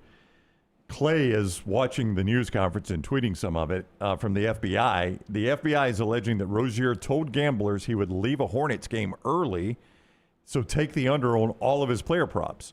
$200,000 in wagers were placed, and he left the game after 9 minutes. The FBI maintains they later met at his home to count the cash. Now, as Clay points out, Rozier's salary this year is $26.6 million, and he's made over $160 million in his career. Just none of this makes sense. It And really again, does really not. the guy that was tied to him, they investigated, cashed out less than $14,000. Yeah, so, I mean, I'm with Lance. That really, I know people that make all sorts of money can get in financial situations they never dreamed they could get in making that kind of money. But to think, having made that amount of money, you are in such need of cash that you would do something like that for your cut of $200,000, no telling how much that's cut up. Yeah, but you also, if you're dealing with the wrong crowd, they could There's no doubt. They could put a gun to your head. There's no doubt. And say you're going to do this or. Yeah, but like you're down to me, so let's they can just say, okay, we can turn you in and ruin your career, or get $200,000 for me. And if you go to the authorities, we'll kill you. I find that really, really hard to believe, but possibly. Yeah, you're the guy on the show that tells me you know people who have killed people. No, I said I think we all know people that have killed people. Yeah, once he told me who he was talking about, he's right about that. Yeah. Now, there's a difference between killing and murder. Right. So keep in mind, he wasn't necessarily talking about murder. And I just think a lot of these athletes, they've got somebody in different stations that can put in a lot of money for them. And, maybe he got into debt, with one of these, and the FBI shady is saying, characters. I don't know. And the FBI is saying, look, the sports books, the legalized sports books are the real victims here. They had nothing to do with this. They're the victims. They're doing it the way the government has said you've got to do it. Right. That's what the FBI is saying today. Yeah. So basically, the FBI is backing up the industry that says if you're going to gamble, gamble with the legal government-run. That's right. Gamble in this industry because they're the ones that regulate it, and that's how these things get caught is through regulation. Yeah. So it may be just a banner day for legalized gambling in the United States. Here are the headlines in college football games on the field, which we've got where we rarely talk about games on the field anymore. We'll get back to that. Always we do with our Pick 3 tomorrow, nextroundlive.com if you want to play the Pick 3. But these headlines brought to you by Dr. B, the guy that brought the headlines back to LT's hairline. Hey, look, Dr. B, best in the business. You start thinning out. Doesn't matter the age. Dr. Beckenstein and his group, they are there for you. A lot of people are wasting money in critical time on products that aren't working for them. Men and women ordering products online, don't even know if they work. Stop wasting your money in critical time. Call Dr. Beckenstein and that great staff, 205-319-0316 or t3hair.net. I do that non-invasive treatment. Actually did it when I got home from Odie's last night. Do it 30 minutes, 3 times each week. That is it. Non-invasive treatment. My hair is more than doubled in thickness. T3's got that test. It's easy, painless, affordable. Takes seconds to perform. Again, t3hair.net for more information. Pretty amazing numbers on the parity in the SEC specifically in just a second. But here's your headlines. Ole Miss still going to start Trinidad Chambliss over Austin Simmons this weekend as Ole Miss goes to play Oklahoma. Thoughts? I thought Chambliss was really, he led Ole Miss to 5 consecutive touchdown drives to start that game against Georgia. Fourth quarter wasn't good, but he only completed 1 pass in the fourth quarter, so the fourth quarter was not good. It was not. But based on what he did before that and what he's done all season, I think Chambliss is still your guy. Yeah. Nobody out of the norm on Alabama's injury report as they go and play South Carolina. A few Big 12 big stories. Texas Tech will start quarterback Will Hammond against Oklahoma State. Baron Morton will miss his second straight start. He's got a leg injury there. You could start no surprise. Yeah, they're playing Oklahoma State. We did our Whacked Out Wednesday. I think Texas Tech wins this game by 50 or 60 points. No exaggeration there. I think it's smart to play Will Hammond. There's not much of a drop-off at all to Hammond. These two could impact which side of the game you play. Kansas State, Dylan Edwards is out versus Kansas. Can't stay healthy. Got hurt on that punt return early this season. Hasn't been the same. And Arizona State will not have Jordan Tyson. He's out this week as they play Houston. It's a big loss. Tyson is one of the best receivers in football. He's a projected first-round guy, and he made critical plays against a really good Texas Tech defense in that win for the Sun Devils.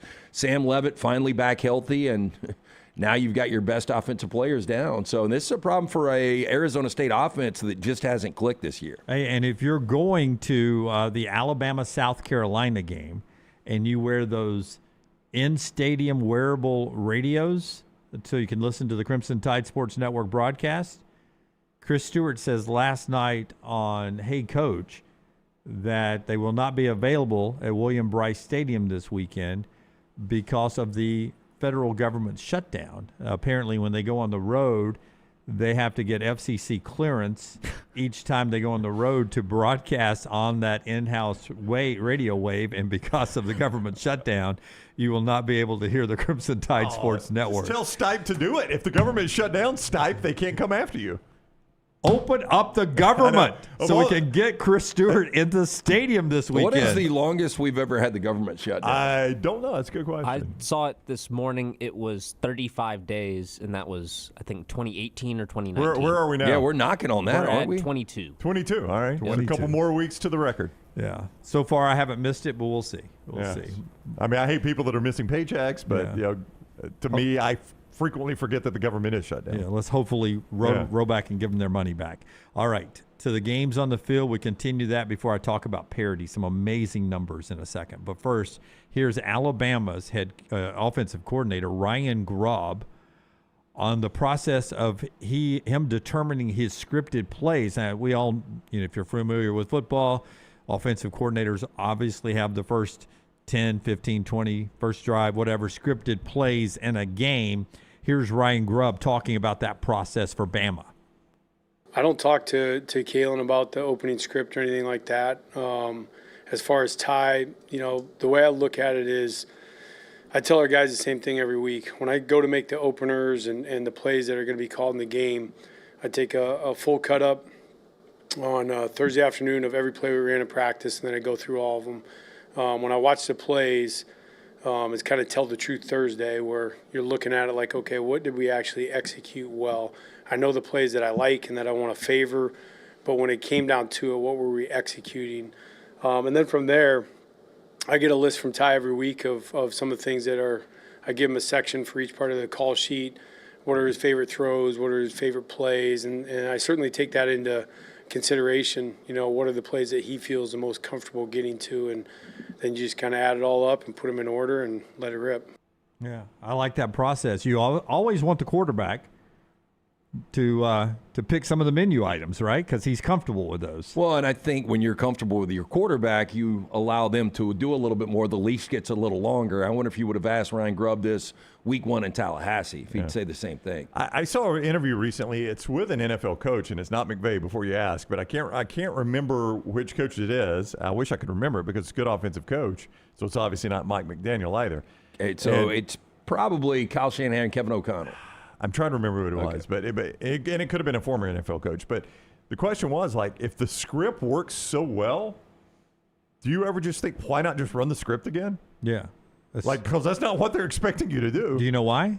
Because sequels are never good, Brent. Well, I don't know, but the coach was like, yeah, actually I've done that before. I may not run it in specific order.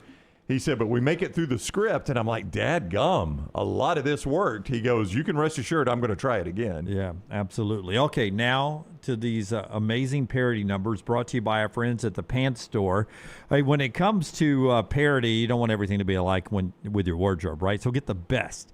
The absolutely best game day gear from your game day headquarters, and that's the Pants Store. Bama and Auburn polos, hats, quarter zips from famous name brands like Horned Legend, Cutter & Buck, Antigua, and Gentile. Nothing says Roll Tide or War Eagle like the Pants Store. Locations in Auburn and Huntsville, Tuscaloosa, and all over the Birmingham area. Pantsstore.com online. Free alterations and free gift wrapping. Again, for the ladies, the fall boots are there. Brownie's telling me next week when we get back to home games around the country here in our state for the next couple of weeks, fall boots are there, the perfect dresses and all of that at the pantsstore.com. And free gift wrapping. It's that time. We're about to be in November. We're countdown to the holidays are there. They've got free gift wrapping, and they'll ship anywhere, pantsstore.com. This comes from the Santa Fe New Mexican. That's the name of their paper. Did you think that was a terrible paper name? Well, I'll tell you this. I was watching the game in Las Cruces last night, New Mexico State and Missouri State. I don't know if I've seen a crowd that bad since UAB. Yeah. Who won that game? Missouri State. Was that your sleeper pick, Jimmy D? Yeah, and I had Missouri State last night, too. They almost blew it. I mean, that was complete meltdown defensively in the fourth quarter. We have said how many times this year the SEC is almost like the NFL, correct? A lot. That's what we said, Yeah. right?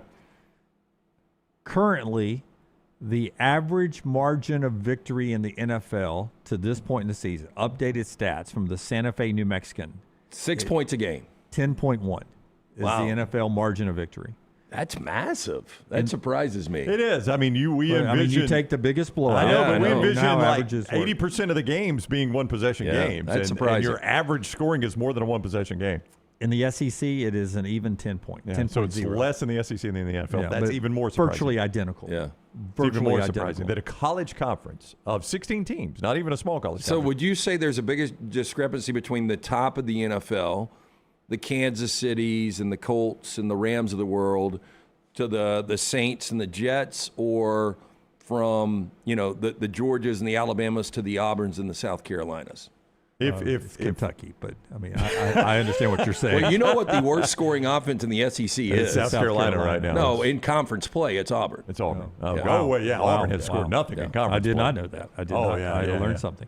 The last time the SEC was this competitive, now this is all the games. It counts the blowout games too, was 2006, where the margin of victory was 11.2. So when we went to the NIL and the portal world, because the portal is what's apparently made this happen, right? We were spreading talent around. Yeah, NIL's got really, well, I mean, it feeds one to the other, but the reason that you can rebuild a roster and be so competitive is because of the portal. The very first year where we started to dabble in parity, according to the Santa Fe New Mexican, the SEC and the Pac-12 average margin of victory was 15.7, the Big 12 was 15.2, and the ACC was 14.1. This year, it is 10.0 in the SEC. It is 13 in the ACC. It's 14.5 in the Big 12, and it's 15.5 in the Big 10. It hasn't really changed in the other leagues. It's the SEC is the only place that it's really NFL-like. I mean, it really is, though. I mean, when you start to look at the Big Ten, and they can say what they want, and they've won the last 2 national championships, but it is a top-heavy league. There's no indication on how good Ohio State or the top of the league is, to your point. Yeah, right. It's just, I mean, Ohio State can roll out and beat a decent Washington team 30-6. Yeah, and like this weekend, I mean, Indiana will skew that number, or they should. I mean, they should beat UCLA by. And you're on to my point, the point I was about to make. The biggest point spread in the SEC this weekend is Alabama and South Carolina, which, depending on where you get it, 11.5, 12. And that's the biggest one in the SEC. That is the biggest one in the whole SEC. Wow, in college football. Yeah, that's the biggest one in the SEC. And again, that's probably the best team in the, well, I think it is the best team in the SEC right now versus potentially the worst team. So that's, I guess if it were in Bryant Denny Lance, it would probably be 17. Maybe. 12 in Columbia, 17 in Bryant Denny. All right, your biggest point spread in the Big Ten is 25. Double what it is. And that's not even the biggest one in college football. Your biggest point spread in the ACC is Stanford at Miami. It's 30. That's not even the biggest one in the Power 4. Your biggest point spread in the Power 4 is 35.5, or maybe even higher. Last time I saw it was 35.5. Oklahoma State playing Texas Tech. And that's Texas Tech with a backup quarterback. Yeah. 35. And it's Texas Tech. It's Texas Tech. I mean, the biggest one now, I don't know what the biggest potential point spread would be in the SEC. I guess if you believe Alabama's the best team and believe Kentucky's the worst team.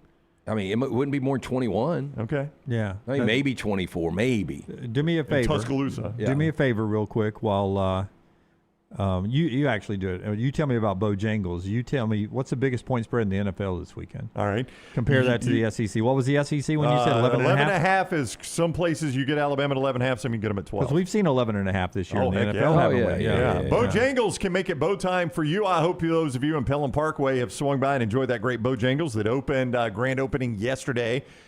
For your new location in Pelham. If not, go to your local Bojangles, especially if you're in Pelham on Pelham Parkway right here in Alabama. Get those hand-breaded chicken tenders, those great sides, and it's perfect for your high school football or college football tailgate parties, your home watch parties, and tomorrow morning on your way to work, or taking the kids to school. That pork chop griller back for a limited time at Bojangles. You've missed it. It's missed you. Go get that pork chop griller and make it bow time. So you've got the Dolphins, the biggest underdog this weekend? No, the Dolphins. I'm going to that game, by the way. Can you believe I'm going to that? They're definitely an underdog. They are catching 7.5. So there's only 2 games that aren't within a one possession at least spread, and it's Indianapolis hosting Tennessee, who's been awful. Indianapolis 14.5, and then the Chiefs really surging against a backup quarterback in Washington, and the Chiefs are 12.5. So that's 2 big numbers. That's 2 bigger than the smallest number in the SEC this weekend. That's crazy. And there's some that think Indianapolis is the best team in the NFL. Yeah. And you can make an argument Tennessee's the worst team in the NFL. And that's what? 14.5. Yeah. But the point I wanted to prove was SEC NFL-like, we have bigger point spreads, 2 of them, than the smallest in the SEC this week. I recently had an Alabama fan say, gosh, I mean, these games are exciting, but I miss the Saban days when we were beating people 52-0. I said, you'll miss that forever. That is never coming back. You know who's not missing that? TV. The TV and ESPN. the majority of fans. Yeah, people right? want to see good games. I get it if you want to blow somebody out, but I said I don't think you're ever going to see that in conference games. Before Tyler gives us his 4 downs today, speaking of TV numbers and what you're talking about, Stuart Mandel yesterday. We showed you the past weekend. 3 ABC games were the top, the most watched Friday night in a decade, and but Stuart Mandel went for the whole season so far. Look at this. Through 8 weeks of college football, games that have gotten 5 million plus viewers, 19 of them have been on ABC and 2 on ESPN. So 21 of the 27 that have gotten 5 million or more viewers, 21 of them have been on ABC, ESPN. Now, not all of them are SEC, I think. Boy, a lot of them are. But most of them are. Yeah. 3 have been on CBS, 2 have been on Fox, 1 have been on NBC. Distribution of teams by conference, the SEC have had 32 teams play in those 27 games of 5 or more viewers, 5 million or more viewers. 12 in the Big Ten, 7 in the ACC, 2 of them have been Notre Dame. And the Big 12 has had 1, and that was the TCU North Carolina game on a standalone Labor Day night. Look, we know CBS went the cheap route, so that's not surprising where they are. But ABC, ESPN, their television contract to what Fox is paying for that big noon, I mean, what's the difference in dollars there? Because Fox is getting smoked. They are. Yep. Yeah, Fox, I hate it for Klatt. Fox is paying a lot. Well, and in my opinion, as good as Herb Street is, Klatt is right there with him. Yeah, Klatt is, to me, I mean, you can make an argument the best analyst right now. But you said CBS is on the cheap. They had the SEC cheap for a long time. They're paying more money, as Brown points out all the time, to broadcast lesser games. That's right. Yeah, no, I get that. But, like, if they really wanted to get into that bidding war with the SEC and they really wanted it, they could have found a way to get it. They could have. I've noticed. SEC gave them an option for a while, and they chose not to do it. I've noticed ABC and ESPN specifically are leaning into the ABC all day mantra now. That's right. And I've done it a lot. Just put ABC on my main screen. Did it Saturday. And oftentimes they say the SEC on ABC all day. Yeah. And they're basically trying to convince people, hey, just turn it on ABC and you don't have to go anywhere. We're giving you a good game in every time slot. Ole Miss, Oklahoma. Great game. Alabama, South Carolina, Probably Texas A&M, LSU. Yeah. But I think that'll be a great game. Alabama, South Carolina is the one that's got a chance to be a little one-sided. Yeah. But, I mean, to your point, though, Texas A&M, LSU should win prime time again. Michigan State on NBC. No, thank you. Stanford, Miami on ESPN. Fox will have baseball on. Yeah. Like I've seen chatter that your guy, Jonathan Smith, might be in trouble at Michigan State. I got a list coming up for you. That's, either today or tomorrow. That's. I mean, look. I mean, you like that guy, but boy. They've lost 5 straight Big Ten games by double digits. Bad. 4 downs being brought to you by our friends at Odie's. What was the question last night? The question last night was what came first, Kim Kardashian or MTV? Oddly, both started with a video. Yeah. Good pull there. Yeah, thank you. Thank you. I was going the other way in his wording. Wow. I was not going to go that way. Both started with a man planting a flag. I was going to say Kim was faking it, but go ahead. I know the answer, so I can't participate. So, I mean, you guys want to chime in? Kim Kardashian, MTV. Unfortunately, we've already got a tombstone out there for MTV. Yeah, 44 for MTV. I'm going to say MTV came first by a year. Jeeves? I'm going to go Kim Kardashian. Kim Kardashian, born 1980. She celebrated 45. MTV 81, 44. Oh. Very, very close. Little of the knowledge you pick up when you come out to Odie's Team Trivia. We do it every Wednesday night. The original location in Crestline. There's the newest location in Edgewood. Both serve the great food from Rodney Davis, from the award-winning wings, delicious burgers, fantastic sandwiches, ice-cold beer buckets full of the Bud Light. Get in, see Will Haver and that great staff. Birmingham institution. It is Odie's Tavern. First down. What's your go-to kind of bubble gum? Well, I do not chew a lot of what you would call bubble gum. Well, chewing gum, yeah. Chewing gum. Chewing gum, I believe Extra is the name brand. The flavor is Polar Ice. Okay, the blue one. The blue one, yeah. I like that. It's become difficult to find, though. I don't know if they're scaling it back or what. Yeah, I do it more for the freshness of breath, and I do that Cobalt 5. but I also have the pack of the extra. But like if I just could chew gum all day, I would just get packs and packs and packs of Juicy Fruit. And immediately you put it in, you get about 10 seconds out of every stick. But to me, that's the best immediate flavor is the zebra pack of Juicy Fruit. No, not Juicy Fruit. Fruit Stripe. Fruit Stripe with the zebra. That was always the problem with the little double bubbles you get at Halloween, too. Yeah, they go quick. Yeah, I go the extra as well with spearmint, but that's out of convenience in the big packaging. I used to really love Bubblicious back in the day. Yeah, what flavor? Because I liked watermelon Bubblicious. I like just the bubble gum flavor. I did not like the one that exploded, the Freshen Up or whatever that exploded in your mouth. Yeah. Spurt. It's called Spurt. Yeah. Yeah, but no, Freshen Up had some too. Yeah, Freshen Up was another one. I actually had a drink the other night on my son's 21st birthday. We went to a place, and one of the drinks I got it was a rum drink, but it came in a spoon with a thing that basically was Spurt gum. It's a version of that you put in your mouth that sort of made your palate enjoy the liquor. Interesting taste. Okay. I think I've seen that place on Instagram. Yeah. That sounds a little highfalutin to me, Jimmy. They got the rum pineapple upside down cake. Is it that place? They do, yeah. Is it good? Yep. I've been wanting to try that place. Yeah. I'll loan you a 20. I'll buy you. Gonna get him up. Get you in the door. I'll buy you one drink. Second down. Ryan Reynolds turns 48 today. Better career, Ryan Reynolds or Ryan Gosling? I just missed, huh? Same guy. I like Gosling better, but it's Ryan Williams. Same guy. Or Ryan Williams. Yeah, Ryan Reynolds. I mean, Ryan Reynolds, he's got the aviation gin, so he's got like the side hustle that's actually made him a lot of money. But I also look at Ryan Reynolds with Deadpool.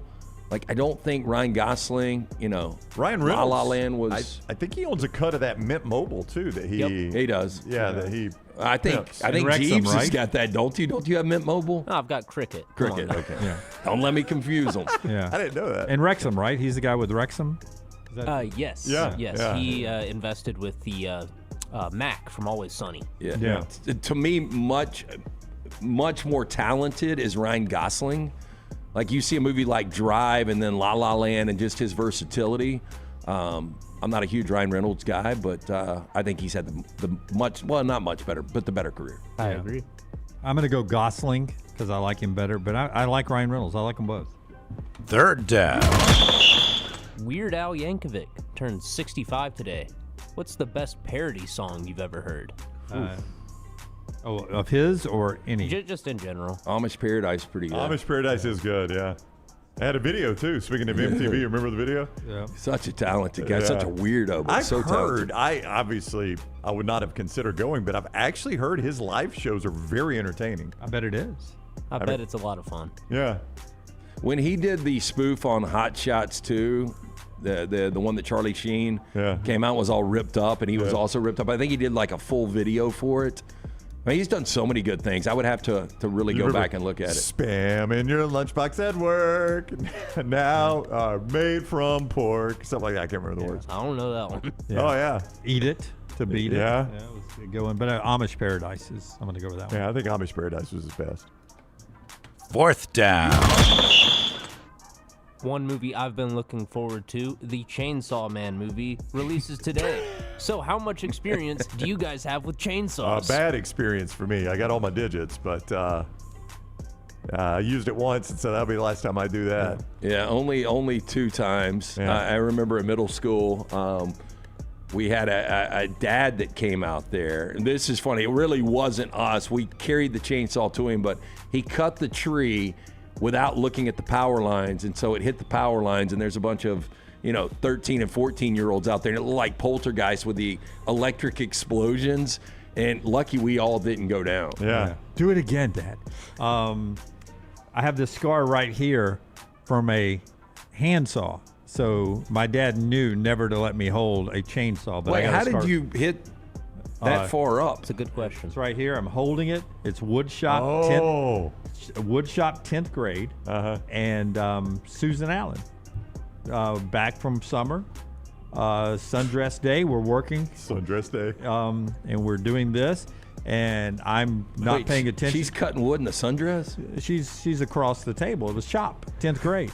Jim's talking to her. And I'm just looking. I'm not talking. I'm just looking because she's been over working on her lamp or whatever we're making. You know, I had to do that stupid wooden lamp. Bent over being a key phrase. Bent over being a key phrase. And I do this, and as I'm pulling back, it pops out, and I do this number right there. You pulled it back across. Yeah, it wasn't deep enough. Did you see white meat? Yeah. Well, it wasn't deep enough to get stitches. I got what was those butterfly things, which were very popular in the early 80s. Same way here. I didn't get real stitches. But, so I had one tree taken down at my house, not with our friends at Gray's Tree Service. My dad came to do it, and I said, just bring me the chainsaw. I'll do it. He's like, you're not doing it. You think I'm handing you a chainsaw? He's like, you're just saying that because you want me to do it. And I said, no, I'll do it. I mean, you just hold the rope, and I'll do it. And he's like, no, you hold the rope. I'll do it. So no bueno on the chainsaw for me. Zach points out that she was wood shop being a key phrase in there, too. Just Susan Allen, all-time great. All-time great, huh? Listens to the show. Mount Rushmore. All-time great.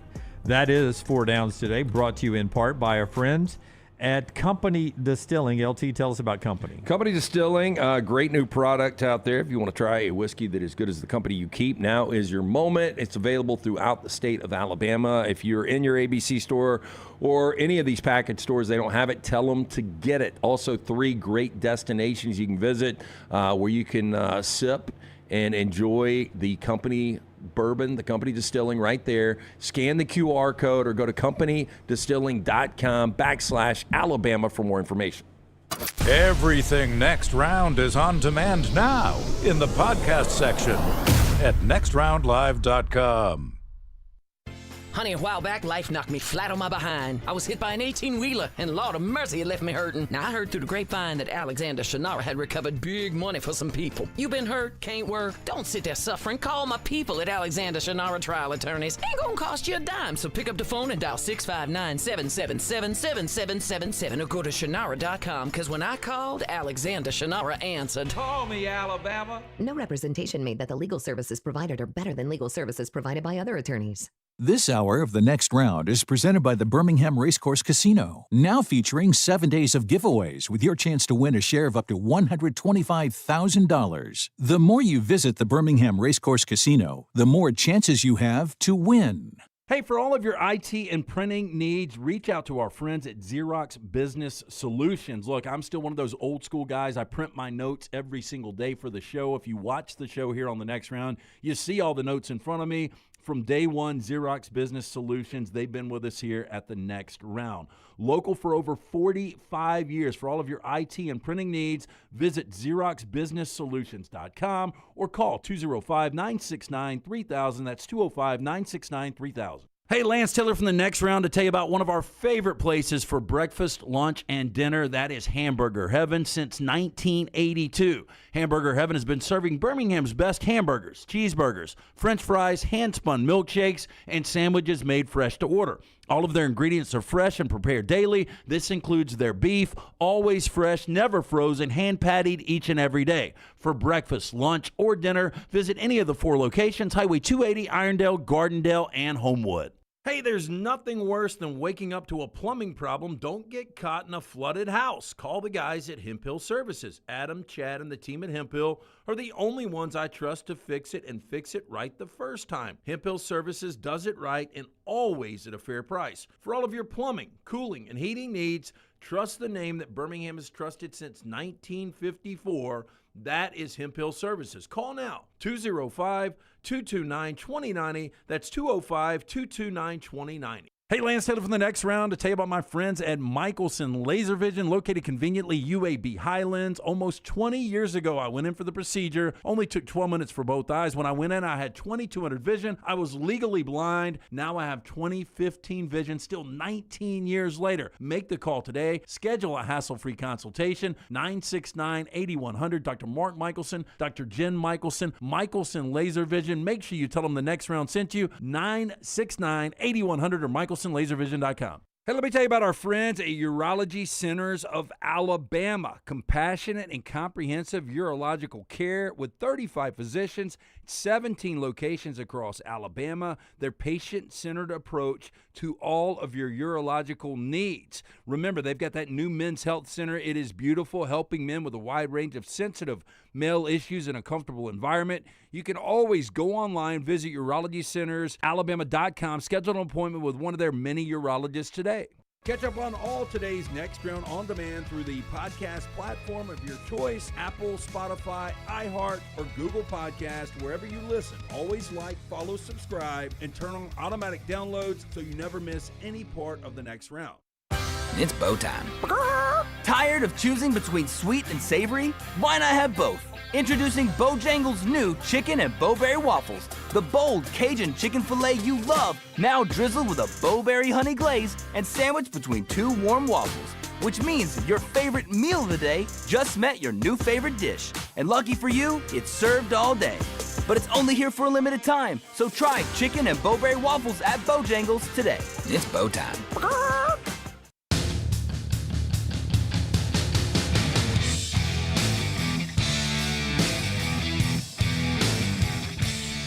We'll make this back-to-back days of our Bojangles not-so-tender moments. They've got great tenders, but we're going to do our second angry person in a row. Yesterday was Mike Elko. I'll tell you who the other person is after Brownie tells us about the great tenders at Bojangles. It's a hangry moment. He's hangry because he didn't go to Bojangles, or she, whoever is in this hangry moment.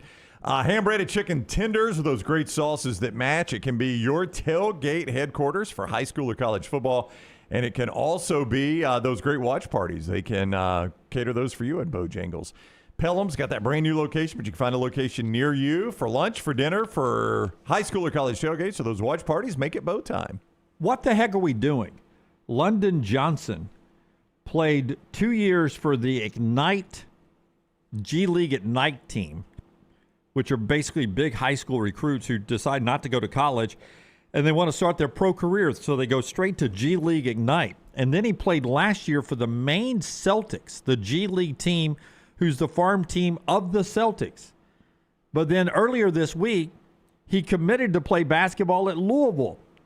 And London Johnson is going to get a chance to play now at Louisville after 3 years of pro experience. It doesn't make sense. But he's been cleared by the NCAA to do this. Tom Izzo, legendary coach of 31 years at Michigan State, is hangry, says Brown. You know, I'm going to get myself in trouble, but I listen to people talk of how kids changed. Kids aren't the problem. We're the problem. This was sprung on us again yesterday, where a guy can be in the G League for 2 or 3 years, and then all of a sudden he's eligible. Most of my people knew nothing about it. I don't think our commissioner. I mean, I am not real excited about the NCAA or whoever's making these decisions without talking to us, just letting it go because they're afraid they're going to get sued. So you're right. I said that this really bothers your coach if you're Michigan State fans, but if you want a silver lining in a cloud, I am going to call Magic tonight. I'm going to call Jaren Jackson, Miles, Gary, Max. You know, this just goes to show you how ridiculous people that are in power make decisions. I mean, you know, and I'm going to get killed because someone's going to say, well, if they go pro, it doesn't work out, shouldn't they be able to come back? Well, what about the freshman you recruited there? That's somebody's son. And he thinks he's got himself a good place, and all of a sudden, shazam, they pull out of their hat and bring a 21 or 22-year-old in. To me, it's ridiculous. To me, it's embarrassing. And I love my job. I don't respect my profession, and I don't respect who's ever doing that. Whoever made those decisions, because they're afraid that a lawyer's going to sue them, sooner or later you got to fight the fight. Hell yeah, you got to fight the fight sometimes. Bottom line is this guy's going to make more money playing for Louisville than he was making in the G League by a lot. Not even close. Well, a couple of things here. So Tom Izzo can never, if this becomes a thing, it's going to be really difficult for him to, crack back and sign one of these guys out of the G League. I don't know why he would be calling ex-Michigan State greats. Like, what did that mean? Because they're scouting other. No, I think he was just joking. Like, we're going to bring Magic back now. Yeah, okay. I think it was a joke. Yeah. This is why I believe if you've got something like this, why guys like Diego Pavia can't stay in college football. What does it matter what their academic status is? What does it matter how many years they play? You think Diego ought to be able to play forever? I mean, if you're going to be able to take a guy that's been in the G League, what's the difference? Professionally, but just for the point, you're not saying this guy who's played 3 years of semi-pro, call it semi-pro basketball. He's going to be a dominant guy? No, I'm saying he shouldn't be allowed to come back. No, he shouldn't. No. What I'm saying, though, is based on what Izzo was saying is like everybody is litigious. Everybody's afraid of being sued. That's why he believes they let this thing pass. If I'm Diego, I am riding this as long as I can. Yeah. And I know he's come out publicly and said that he's not going to fight for another year, but I do think ultimately if it's not Diego, I'm just using him for an example, it's going to be other guys that will stay 6, 7, 8, 9 years. I mean, am I wrong? Is this not identical to a guy that's playing in Birmingham for the Barons and he's like, tell you what, college baseball looks fun. So he drives over to Tuscaloosa and he's like, you got a spot for me? And they're like, yeah, man, you're a pro baseball player. We got a spot for you. You kidding me? Now, I mean, is it not the same thing? Apparently, if he had signed an NBA contract, he couldn't come back. Well, how's he playing for an NBA franchise if he doesn't have an NBA contract? How's he playing in the G League? It's their money. Yeah. It's an NBA franchise. Yeah. That's the way I see it, too. I mean, am I wrong? I thought the NBA owned the It's the NBA G League. Yeah. I don't know. The same people that own the Pelicans own the Squadron. That is true, yes. So if the same people, and I don't know that this is the case, own the Celtics, own the Maine Red Claws, isn't that the team you play for? Yeah, Maine Celtics. Maine Celtics, whatever it is. Well, I'm assuming if they use the Celtics logo. Yeah, they play in Celtic uniforms. Okay, yeah. I'm going to assume the same family owns it then. Then he signed an NBA contract. I don't see how you can argue otherwise. Yeah. Was he playing for free? Was it charity? I don't know. Was it a Make-A-Wish? I don't know if he's playing for free. I don't know. I just know that it doesn't make sense, and I don't want to see it, but I guess I'll watch it. London Johnson, I think I have his name right, with Louisville now. By the way, yesterday, Theo Ratliff's kids, Adonis and Darius, picked USC over Alabama, Arkansas, and Texas. So the Ratliff twins decide not to go to the SEC and instead go to Eric Musselman in USC. One of the reasons they said is because NBA coaching staff, NBA style, and NBA experience from Musselman.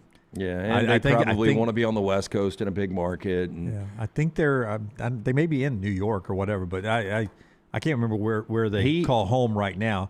But to me, I hear more people talk about Nate Oates right now as a future NBA guy, and then Calipari, who has thrown nothing but NBA players out in his career. Musselman would rank behind both of those guys as far as NBA ready for me. So a week ago tonight, we were doing the ball in at Boutwell and Florida State and Alabama. And anybody that didn't watch the broadcast, which I'm sure there's a lot of people out there listening to us that didn't, but Luke Laux, the first-year, 35-year-old head coach from Florida State, is basically modeling everything Florida State is doing to Nate Oates. And he was on the bench in Sacramento for the last couple of years with the Kings, and he talked about, if there are two coaches right now the NBA look to, it's Nate Oates at Alabama and Kevin Young at BYU.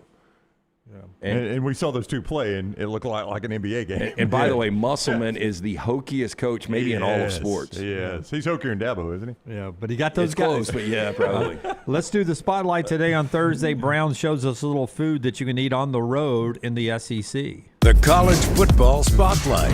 Brown's Taste of the Town is what we're going to call this. Am I stealing that from somebody? Alexander Shannara Trial Attorneys, they bring you the Shannara Spotlight every single day. Shannara.com. When you're in need of an attorney, Shannara.com. You don't pay a dime unless they win your case with Alexander Shannara Trial Attorneys, and boy, do they win. More than $2 billion recovered for their clients. Shannara.com, Shannara.com. Hey, I'm going to help Alabama fans here. Alabama fans on the road to South Carolina. Oh, wow. Great city of Columbia there in South Carolina. Do you guys, before we go to the photos, Scott has pulled, Do you guys like barbecue sauce? Yes, no? Yes. Barbecue sauce? Yes. Yeah, I do. I like it on my barbecue, on pork and beef. I don't like it on burgers like you do. Give me your desired style of barbecue sauce. Oh, I like it all. There are times I like the vinegar sauce. There's time I like the white sauce, if that's counted as barbecue. Yeah, I is. like sweet. I like heat. I like it all. Different kinds. I like a really thick barbecue sauce that's got a little heat to it, like a habanero barbecue. But it's gotten to the point where I sweat too much, so like a honey barbecue that's really thick. I like mine a little runny. I don't like it as thick. Okay. Yeah, I like thick. So a little more vinegar based for you then, if runny, a little more tomato based for you. Yeah. Well, in South Carolina, especially in that part of South Carolina, you get mustard based. I don't know if you guys have ever tried frequently called the Carolina Gold, the mustard based sauce. I have. I like it too. 2 locations where you'll find that, both Duke's Barbecue. Now, these two, of course, are going to argue who did it first, guys. But Duke's Barbecue, right there in South Carolina, this was started by a guy that says, hey, I'm the guy that started the mustard-based barbecue sauce. His name is Danny Dukes. And you see her, if you're watching on video, right there on one of those sandwiches. They got slaw on there, too. I love slaw on a barbecue sandwich. That's a good-looking sandwich. And I am starving, so anything's good-looking right now. So the Dukes family started it. Now, part of the problem, if you're traveling through South Carolina, you're going to see a lot of different Dukes restaurants, Dukes Barbecue, because there are a lot of family members with that Dukes name, and they said, hey, this is really popular. We're going to do it ourselves. So it got really fractured, and it kind of split. So there's, of course, now an argument about which one is the original Dukes, but Dukes Barbecue is the other one of the two that started with the mustard sauce. The other one is kind of a famous restaurant, probably the more famous of the two right there. The Bessinger family opened a restaurant that was a barbecue restaurant, and it was the son Maurice that took it over, so it's Maurice's Barbecue. You'll see a lot of those in Columbia. They also have the mustard-based barbecue sauce. They claim they started it, not the Dukes. That one doesn't look as good as the other one. I tell you, your meat to bun right there. Well, I'm just talking about the actual sauce. It looks so much more mustard. That's almost a honey mustard. The thought behind this was the German influence. A lot of German. Still looks good. It does look good. A lot of German natives right there in that central part of South Carolina. And obviously, Germany is known for their mustards. So it was kind of a German influence meet a Southern influence that resulted in this Carolina Gold mustard-based barbecue sauce that you find throughout Columbia and central South Carolina there. So Bama fans, as you're headed over to the South Carolina game, maybe hit Duke's, maybe hit Maurice's, maybe hit another barbecue joint. It does look strange on ribs, I'll have to say, to try some of that mustard-based Carolina Gold barbecue sauce. Yeah. Do you think it started because they were short ingredients one day and just threw in a little mustard? Our German neighbors have us some mustard. Let's just try it. And they're like, hey, it's pretty good. That's what Brown is eating this weekend on the road with the Tide as they play at South Carolina. Don't forget our pick 3 is tomorrow, nextroundlive.com. You can go and play right there. And if you're on the road this weekend with Bama and Auburn, always enjoy the great taste of Coca-Cola, including our friends with Coke Zero Sugar. Auburn fans, Bama fans, enjoy the refreshing taste of Coke Zero Sugar because fan work is thirsty work. We get to the viewing menu. Dan Orlovsky, by the way, joins us in the next segment to talk about the NFL, which starts the weekend tonight with the Vikings and the Chargers. A historic weekend. 6 NFL teams on byes this weekend. So this will be the thinnest schedule of NFL games you'll get all season long happening this weekend. Vikings and Chargers tonight, Orlovsky in the next segment. But right now, brought to you by our friends at Michelson. Here's the viewing menu. Tell us about Michelson. Yeah, LT. hey, to view life in 4K, or I even saw 8K. I don't know if you guys have gotten into 8K. Jeeves, you got 8K on your TV there at the house? Not on the TV, but my phone can do 8K. Oh, wow. So, hey, I don't know where we're going after 8K, but, hey, to view it in the best situation. And I do have to read a direct message I got from one of our listeners regarding Michelson this morning. I thought this was really cool. Just bear with me for one sec. Yeah, William. He said, hey, morning, sir, just letting you know, got my LASIK surgery this a.m. at UAB Highlands with Dr. Michelson. We'll keep you guys updated. Heck yeah. So there you go. And he's even, I guess he's getting driven home. I'll send this to Scott, but he's got his next round hat on. So there you go. Another Another happy customer for our friends at Michelson. I had the 2200 vision. I was legally blind. After the procedure I got in 2003, 2015 vision, better than 2020. Make the phone call that me and William both made, 205-969-8100. Tell Amy the next round sent you. For more information, michelsonlaservision.com. All right, like I said during 4 Downs, one of my most anticipated movies of the year releases today, and that is the Chainsaw Man movie. This is a weird anime that none of you guys would like, but I like it a lot. It's got a lot of horror influence to it. It is absolutely off the wall insane, and it's animated very well too. So it's got a very passionate fan base that has been drooling and foaming at the mouth for content since the first season released in 2022, and today is the day that we get more content. So what time will you be there?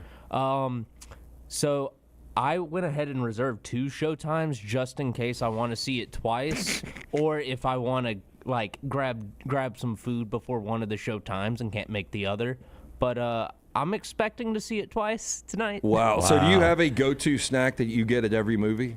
I usually just get food beforehand because the movie theater snacks are so expensive. But if I'm just getting a candy, I'll either go with the chocolate-covered strawberries. They're like True Fruit strawberries. Yeah, my wife likes those. Yeah, really tasty. Or peanut M&Ms. Okay. I like the peanut M&Ms with the popcorn, or the Raisinets with the popcorn, and a delicious Coke. And then next up, also in theaters tonight, Begonia with Emma Stone. 2 conspiracy-obsessed young men kidnap the high-power CEO of a major company, convinced that she is an alien intent on destroying planet Earth. It's directed by Yorgos Lanthimos, who did Poor Things, also starring Emma Stone, and it's also got Jesse Plemons in it as well. Yeah, I thought Poor Things was good. I'll see this, but I won't see it in the theater. Yeah, I'm not in a rush to see it, but I'll catch it. And then finally on today's viewing menu, Prime has a new docuseries, Allen Iverson, but the E in Iverson is a 3. 3-part docuseries chronicling Allen Iverson's life and impact on basketball culture for future generations. So if you're a big fan of AI, then he's a fascinating guy. I always give him credit. That guy, year after year, showed up to play for our national team in the Olympics when our national team was struggling, and played his tail off, and always respected him for that. Love me some AI. Pound for pound, one of the greatest players I've ever seen. I agree completely. And that is what Tyler is watching tonight in our viewing menu, brought to you by our friends at Michelson. Yesterday, during our show, it was near the end, Tony Vitello, Tennessee's head baseball coach, was announced that he was getting the San Francisco Giants job. By the way, Jimmy Sexton, his agent. Of course. 47 years old. According to reports, taking a pay cut to become the Giants head coach. I did a little digging on this because I brought it up on the show yesterday, and I wanted to make sure. We heard a great story about Vitello last night. Yeah, I did. Can't really share that one. Yeah. I wanted to make sure that, the information, because I said reportedly was accurate. I reached out to somebody that's close to Vitello and talked to him, somebody that is a mutual friend, and he confirmed it. He's like, yeah, that's the whole reason, is when they did the revenue sharing split, basically he went from 6% of the NIL budget to 2.5%. And the difference in that was handed over to women's basketball. And he said, I'm a national championship program. Yeah. I am out. If you're going to do that to me, I am out. So it literally was a decision over NIL. Yeah, I think this is probably a big heads up for a lot of athletic directors moving forward. Yeah. Feed those that are feeding you, man. Yep. And I mean, their baseball program is one of the best in the country. And to take NIL away from it, the way he recruits, that was going to be not a death blow, but my gosh, you get used to eating one way. And by the way, you should be able to. I mean, women's basketball, how many people do you think Tennessee puts into women's basketball games as opposed to baseball games? I mean, it's pretty close attendance-wise. Oh, I would imagine you probably probably get more women's. Yeah, I don't know. You got more baseball games. I don't know. It's pretty close. I mean, how many home games do the women have? 14, 15? 14, and you've probably got 20 baseball home games, and it's a pretty big stadium they've got there. I would. It's probably pretty close, but and I don't know which of them generates the most revenue. Yeah, traditionally there, Tennessee basketball, women's basketball. Yeah, but this is the best baseball has ever been there. So that's the best, and they've won a national championship more recently. I just think with NIL, you should be able to whoever's giving the NIL dollars, they should be able to direct those dollars where they want it to go. Well, I think you can. I think that you was the can, problem. but this was revenue share. This was the revenue share, Right. which the school makes the decision on that. That's right. That's yeah, right. Yeah. So the school is the one that made the call on this, not donors. This is the revenue share that came in, and they're like, yeah, we're not giving you as much as you thought. And bye-bye. Yeah.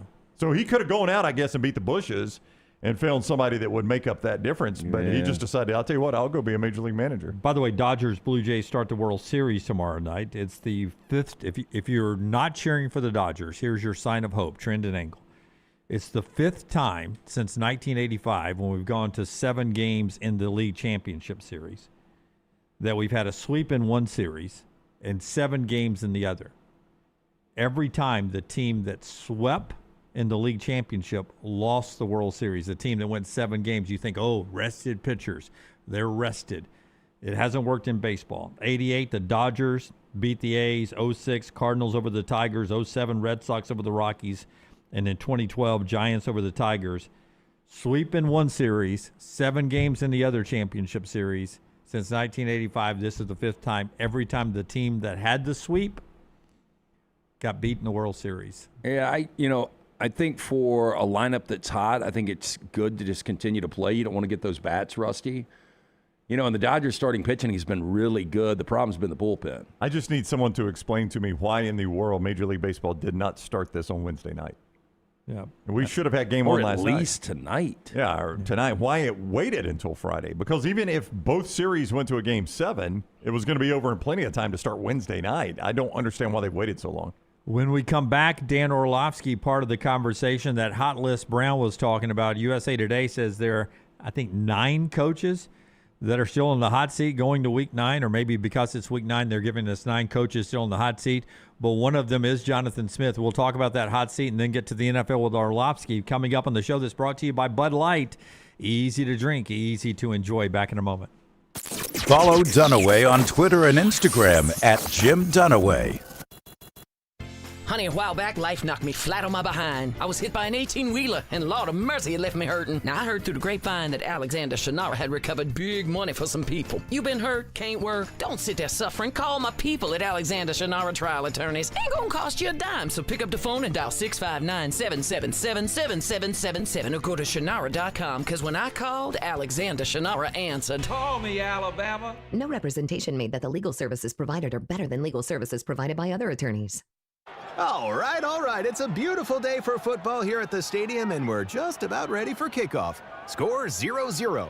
And suddenly, I'm in the mood for a Coke Zero Sugar.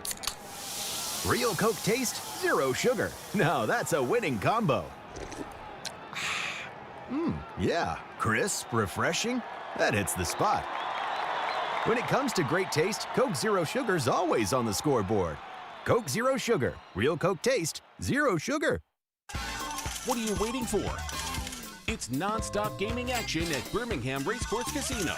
Come play more than 900 of the latest and greatest games around, featuring fun bonuses and big jackpots.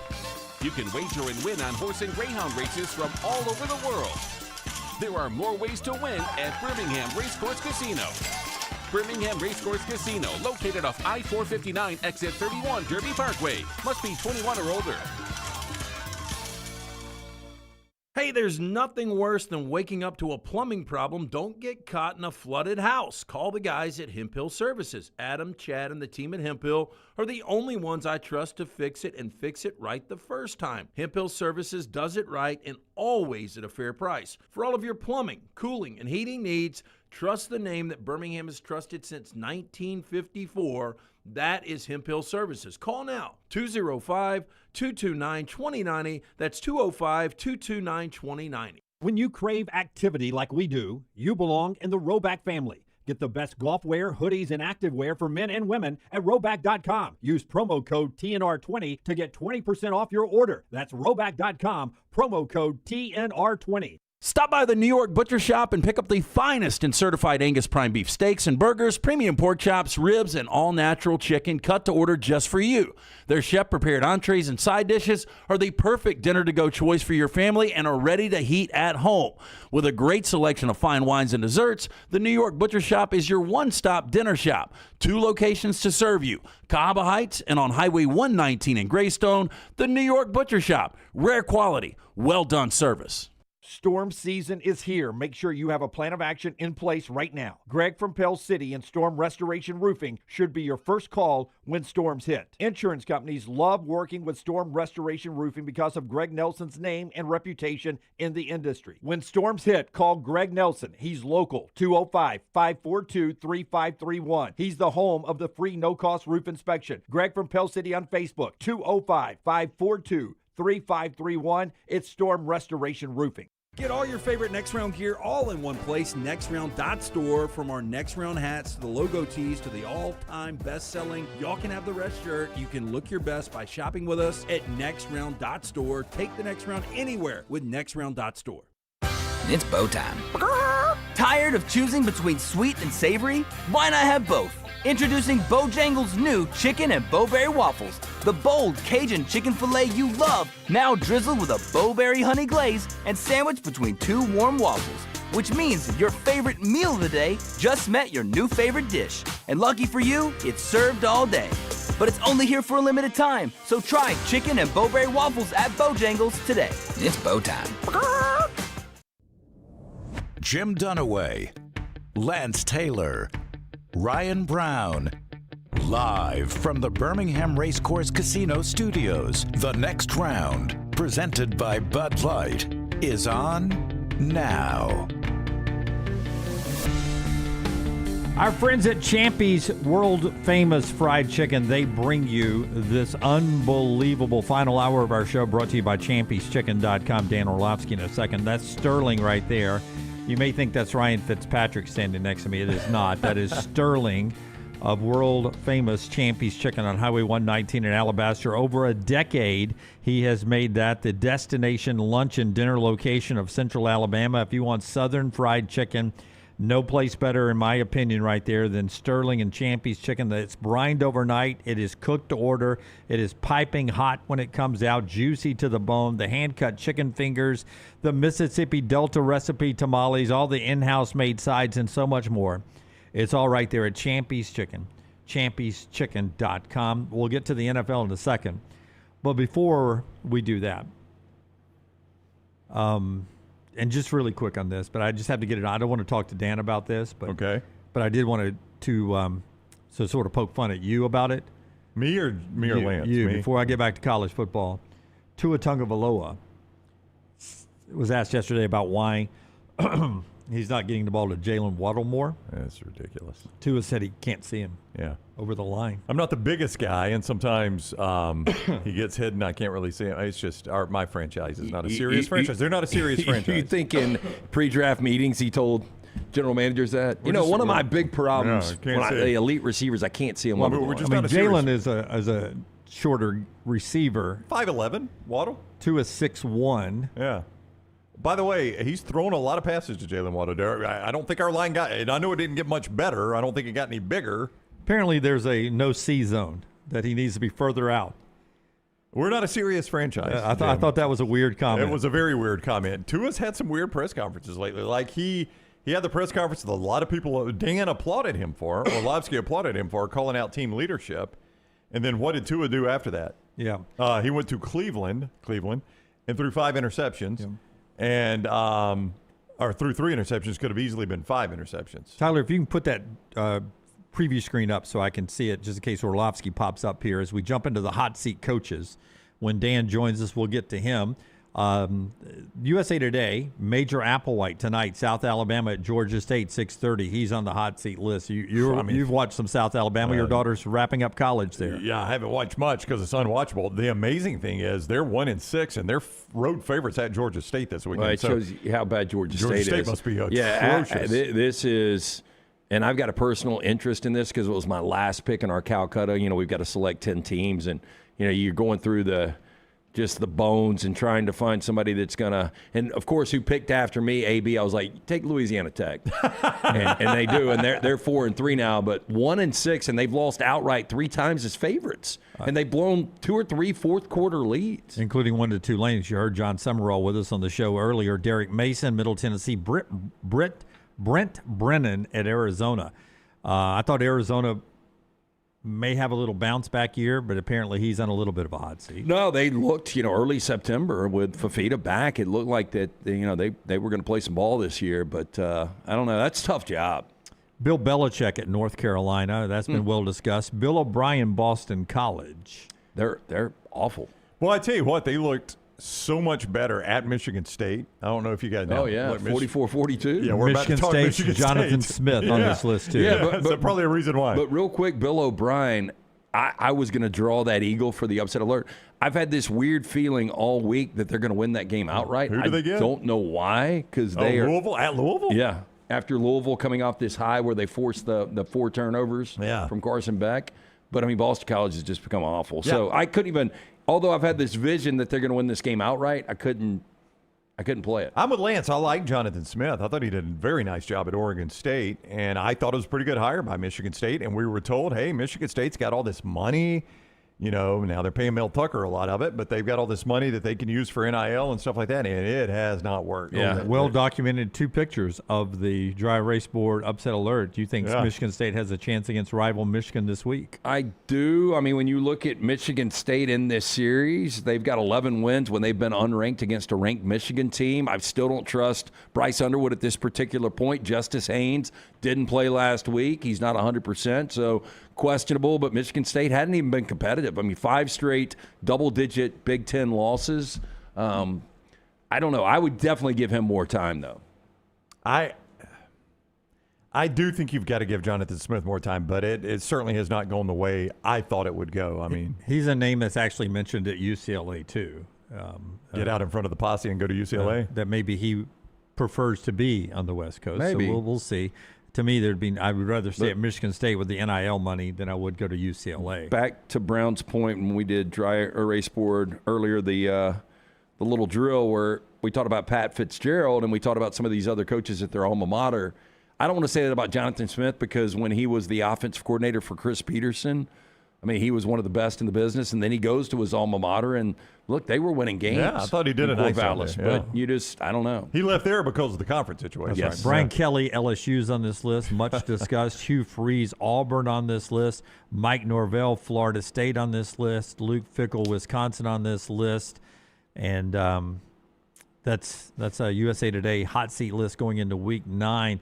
Do you think we get another Sunday this week? Like we have the last 2 Sundays where we get a power conference coach fired. Oh, well, Auburn is at Arkansas. If they lose that, I guess it's on the table. I think it's definitely on the table. I thought it was going to happen LSU's last going week. to a bye week. I don't think after the LSU game. Yeah, I don't. After A&M? Yeah, A&M, LSU. Yeah, I just don't think you're going to pull the trigger mid-season on Brian Kelly. I think that's going to be a full picture fire. Don't think so either. Yeah. Florida State's off this week, right? I think so, Lance. What about Tennessee at Kentucky? Stoops, would you put that in play if Tennessee? Tennessee beats Kentucky every year. It's not going to be a big surprise. Yeah, they've won 37 of 40. I know. I think I would hold and see if he really could get in the mix at another job, like at Virginia Tech. Oh, yeah? But so you don't have to pay him? Here's another thing that Kentucky fans will point out. They're 0-4 in conference for the first time since 2013. 2013 also Stoops' first year. So, Kentucky is playing as bad as they've ever played under Stoops. We're missing a very, very obvious one I have not mentioned yet. 6 o'clock on FS1, Wisconsin is at Oregon. God only knows what that final score will be. And, they may leave him. They may leave him in Eugene. I don't know why they haven't fired him yet. Completely changed the identity of Wisconsin football. Not only that, it's almost impossible to get shut out in today's college football. They've been shut out in back-to-back games for the first time since 1977. He's doing historic things the wrong way He really right is. now in Madison. I like Luke Fickell. Oh, I do too. I don't dislike him, but he's done a terrible job at Wisconsin, and they are playing at Oregon. And the AD came out earlier this week backing him, correct? Well, I guess so. I guess if he just did that, which, by the way, Hugh Freeze publicly requested that on Monday. Today is Thursday. Have I missed the John Cohen statement? No, but see, what I pointed out, he'd already said twice this year he backed Hugh Freeze. Well, Hugh wanted another one. You can't do it because if you're Cohen, seriously, and I know that there are thoughts that the way Auburn's going to handle this once they do get rid of Hugh Freeze, but if they were to go to Fayetteville against a Arkansas team that cannot win a conference game and they were to lose by double digits, mean, you got to have that in your back pocket. You can't give him a vote of confidence and then the potential of firing him on Sunday. Michelson Laser Vision bringing us this sneak peek. Forrest, I don't know if you can find the Stanford crowd the other night after they beat Florida State, but tell us, Michelson. If not, I'll just tell the story. Yeah. 205-969-8100. Again, one of our great listeners, William, reached out this morning. He was getting the LASIK procedure done over at UAB Highlands from Dr. Mark Michelson, wearing his next round hat. Dr. Mark Michelson, Dr. Jen Michelson, best in the business. 205-969-8100. If you wear contacts or glasses, you're wasting money each and every year. I'm speaking from experience. I got the procedure done over 2 decades ago. Still 20/15 vision, better than 20/20. Make the phone call that I made. Ask for Amy. Tell her the next round sent you. 205-969-8100 or MichelsonLaserVision.com. Really crazy that that Stanford got a $50,000 fine for fans on the field. Not really a field rush. I think per capita, if you go back and look at the pictures, it may have been the most expensive fans on the field fine in college football history. They get fined only $50,000. It's not $500,000. But it had to be $1,000 a head that they got fined. That's the rush. That's the field rush for Stanford. That's them after beating Florida State. That's what they get fined for. That's not even worth a fine. Wow. If I'm Florida State, I'm more embarrassed by that than actually losing the game. What because do you guys lost to a program that has that kind of commitment right there? That's basically between the 10 and the 35. Yeah. What did the goalpost weigh, you think? I mean, they've got good weight to them, right? Is this a Jerry Maguire reference, No. the human head? Because I wanted to point this out, and I didn't see it in live time, but, watching Arizona State go on the 10-play drive to win the game against Texas Tech, immediately, and I don't know if Scott had come across this at all this week, but right when Arizona State, when clock hits 0, everybody storms the field. They do one of those drops of the goalpost. They got the ones that lay down. And have y'all seen it? It goes between like 7 people. No, I do always worry about that. I think it would have, I don't know if it would have killed somebody, but it would have done serious damage, and they've got video of it. But miraculously, it misses all these people. Well, they normally lay down pretty slowly. When this way, something hit. It kind of went slow, and then it. Oh, geez, it would have nailed somebody in the middle. It's heavy enough. It would do like damage. a rat trap. Kind of. I mean, if it hit you square in the head, does it kill you? I think it could. Like absolutely. a rat trap. Yeah, that's very much. I mean, snaps the neck. that's the action you get in the rat trap, the old school. But I mean, they dodged disaster. They really did. Oof. By seconds.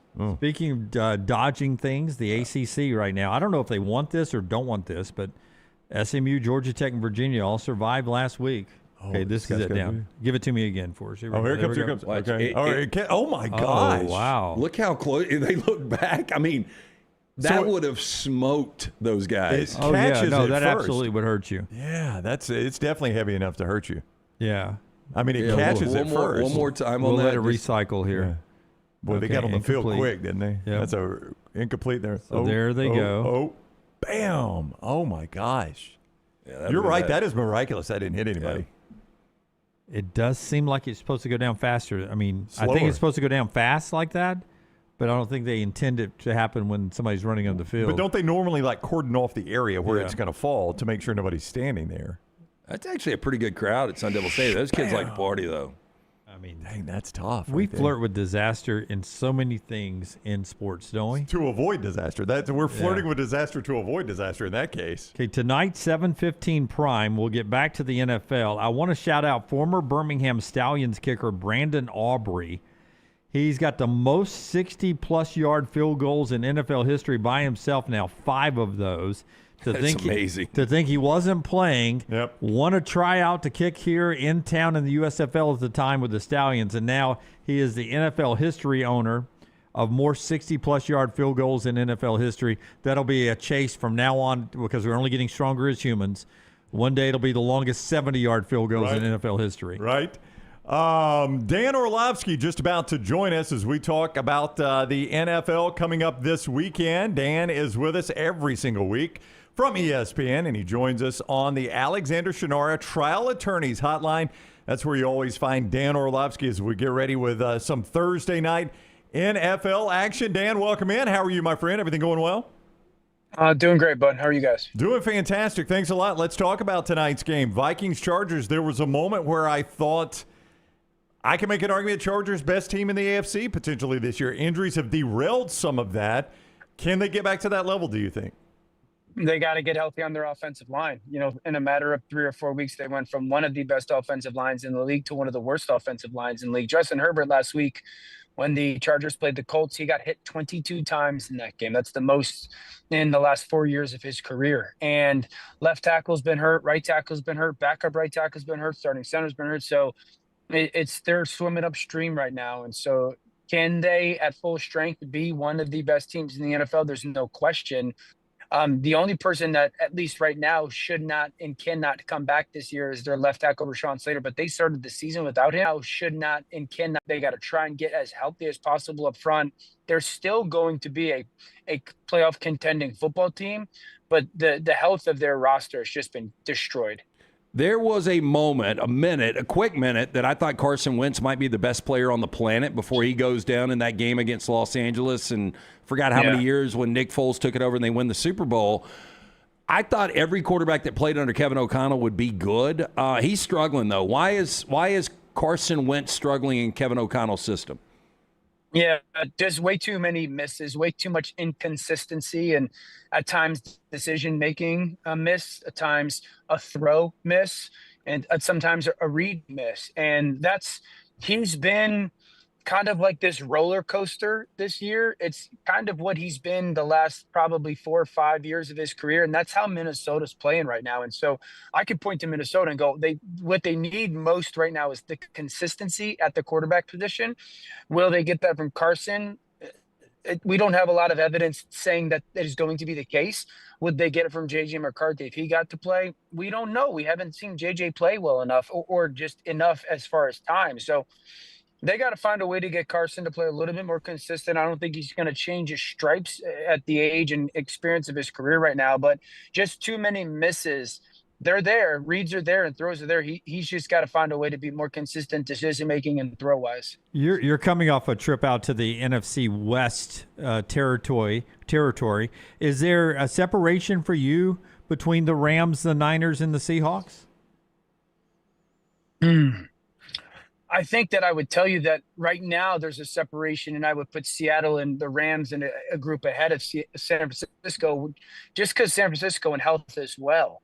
I mean, you don't lose an all-world linebacker and not expect a drop-off at some point. What's Brock Purdy's health, and how is his toe going to act up again this year? When does a Brandon Ayuk come back? And so they've been tip of the hat, impressive, finding ways to win.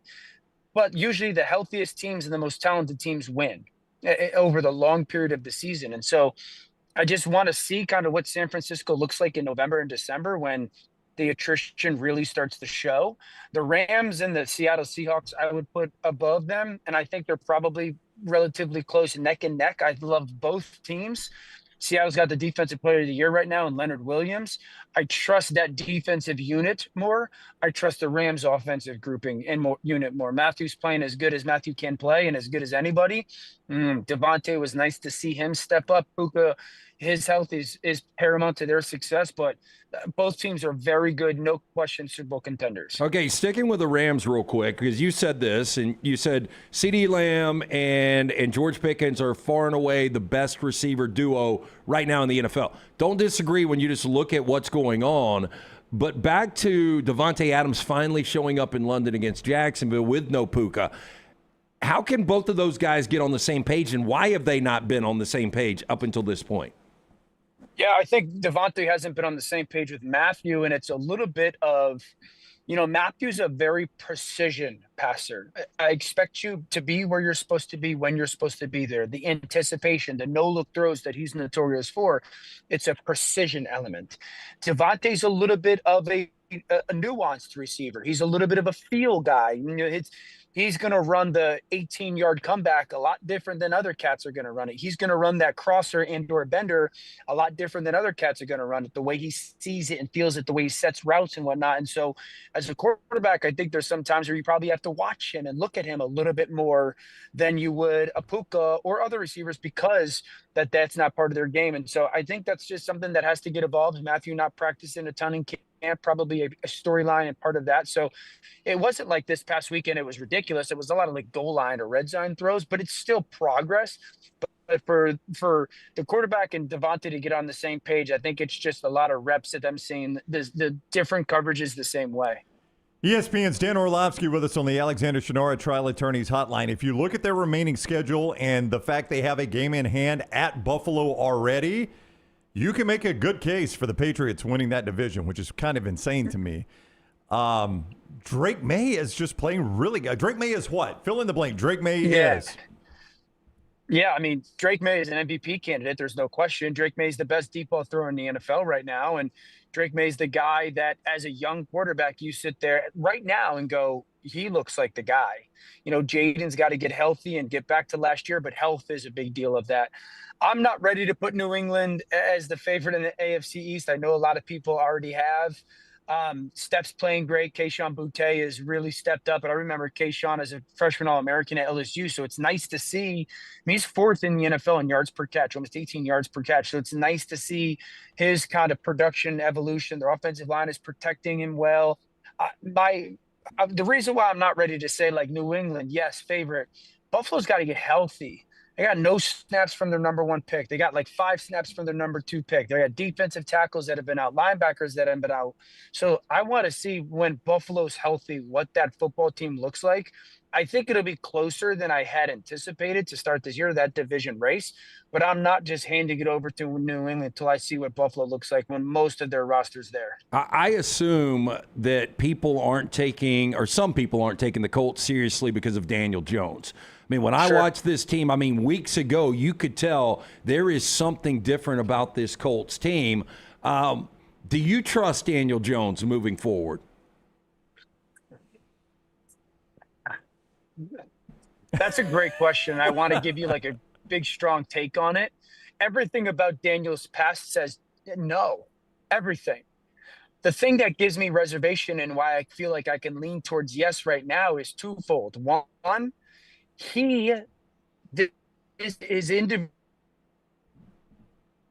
performance this year is different than playing under pressure. That's always been where he's been flawed. This year he's been killing it under pressure. And so, you know, if I had that one sticking point with Daniel, everything this year in this version says he's a different player in that regard. And then two, I think schematically they're as good and diverse and creative as both sides of the ball. And so, you know, I'm not stamping this as like, yeah, I believe in Daniel Jones, but I'm at a point where I never thought I would get to, where I lean towards it a lot more, and I'm pulling for it, and I'm hoping for it. Both Denver and Tampa Bay are fortunate to be 5-2. You got to make your plays in close games and comebacks and all of that. Which 5-2 team, Denver or Tampa Bay, do you trust the most long term for the rest of the season? Factor in injuries too. Yeah, right now I'd say Tampa. Quarterback's still an MVP level player. I think that their defense is big time. They can stop the run. They can defend the pass. You know, I know Detroit got after them a decent amount with really 2 very impressive drives. You know, I think that they'll get healthier as the season goes on. Mike's a big loss, and we'll see if Mike can come back. That would be amazing, but that's a big loss. But I think that they're able on the perimeter to step ahead and make some big-time plays. You know, Denver's got to play better offensively. They got to block better up front. Their defense is big time, no question. Their backers got to cover better as well. Like, if you go Indy versus Denver, I like Indy's matchups. If you tell me Kansas City versus Denver, I like Kansas City's matchups as well. So I think, you know, Denver's got a little bit more of an area where I feel like you can go after them, but both still good football teams. Okay, not based entirely on career accomplishment. You can obviously consider career accomplishment as you answer this, but you just mentioned the Lions and the way they're playing. Can I make a case right now, Dan Campbell, top 5 coach in the NFL? Right now? Yeah, right now. Oh, there's no question. Oh, okay. There's no doubt about it. There's no doubt about it. So you go Reed for sure. Andy Reid in there, absolutely. Sean McVay. Kyle Shanahan. Kyle Shanahan, would you put him? Kyle Shanahan, no question. All right, what about Sean Payton? You got a lot of career accomplishment in there with Payton, but they're 5-2 right now. Yeah, I mean, I think right now, Sean, I wouldn't put him in the top 5 of right now. Obviously, he's a tremendous coach in the career accomplishments. I think you'd have to probably put in LaFleur. Okay. It is just the success that he's had, consistency, and where they are right now. They're the number 1 seed in the NFC. So yeah, Dan Campbell absolutely in there. Yeah. But see, that's 6. So you're basically like the U.S. Senate. We got a budget. We've got a $1 trillion deficit now. We can't keep spending, Mr. Senator. If I could tell you what the Senate does or is, I'd probably be able to correlate it better. I don't know anything about that. Dan, they don't do anything right now. We got a shutdown. You've played in a lot of games. Have you ever been around a game with what happened in Denver this past weekend? You know, we talked about New York and the infusion, this injection that Jackson Dart and Cam Scattaboo have brought those fans, and they were completely dominating that game, and then they give up. Going from shutting out Denver on the road 3 consecutive quarters to giving up 33 in the fourth quarter and losing that game. Have you been involved with anything like that? And moving forward, what does that do to the mentality of that young Giants team? Yeah, I have been involved in a game like that. I think it was in 2012 or 2013. I was with the Buccaneers. We were on the road against the Giants, and we were destroying the Giants. I don't remember the exact score going into the fourth quarter, but I think it was something like 24-3 or 24-7 or 27-7, something like that. Eli threw for, I believe, like 250 yards in the fourth quarter. And then I forget the receiver from North Carolina. He was the first round pick for the Giants from years ago. Gosh, I forget his name. They ended up scoring 24 or something in the fourth quarter, 27 in the fourth quarter, and beat us by 3, I want to say. But it was like Eli threw for 250 in the fourth quarter. We were all shocked going, what just happened?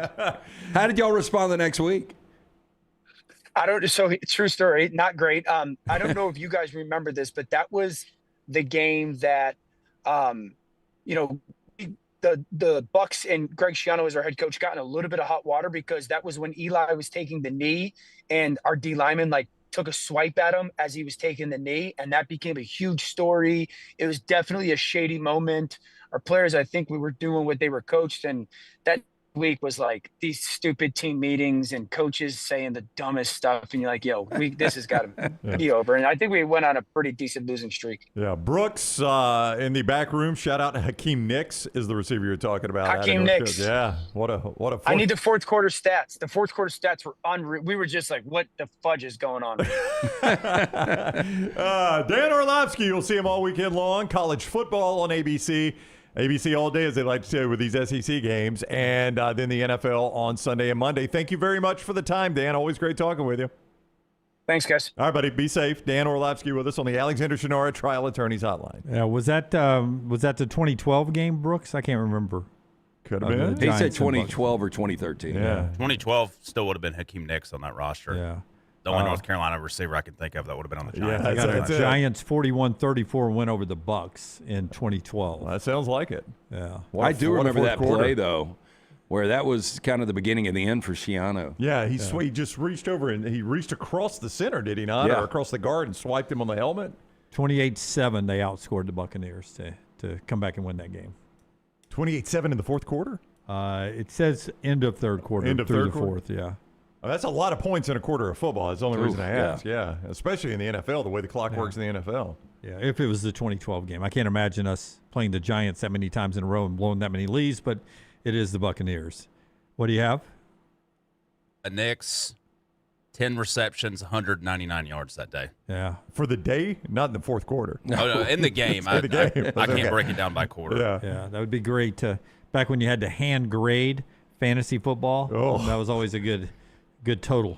All right, that's Orlovsky with us talking NFL, powered up by our friends at Alabama Power Brownie. That's right. Listen, hey, the weather is about to change. I was mentioning to the guys in here, we're going to be in the 60s next week, highs in the 60s. So as the weather change, your power usage is going to change as well. Maybe your bill's higher than expected. Well, changes in energy with the crazy weather could be that reason why. So check out Alabama Power's free My Power Usage tool. It helps you track how much energy you are using and when you're using it. It's a great way to spot patterns and avoid surprises. Plus, Alabama Power offers easy tips to help you save. Visit alabamapower.com/mypowerusage to learn how to handle to manage your usage and keep cost in check today. Take the next round anywhere you go with official Next Round gear. Buy yours today at nextround.store. Honey, a while back, life knocked me flat on my behind. I was hit by an 18-wheeler, and Lord of mercy, it left me hurting. Now, I heard through the grapevine that Alexander Shannara had recovered big money for some people. You been hurt? Can't work? Don't sit there suffering. Call my people at Alexander Shannara Trial Attorneys. Ain't gonna cost you a dime, so pick up the phone and dial 659-777-7777 or go to Shannara.com, because when I called, Alexander Shannara answered. Call me, Alabama. No representation made that the legal services provided are better than legal services provided by other attorneys. To everyone who craves a fresh meal made just for you, let our team member Jacob share what's special about Culver's. In Wisconsin, our food comes from the heart, and taking the time to handcraft your meal with care is how we've always done it at Culver's. It's why your Butterburger doesn't touch the grill until after you order. Come to Culver's and let us serve you a Butterburger, made special just for you. From Wisconsin with love, welcome to Delicious.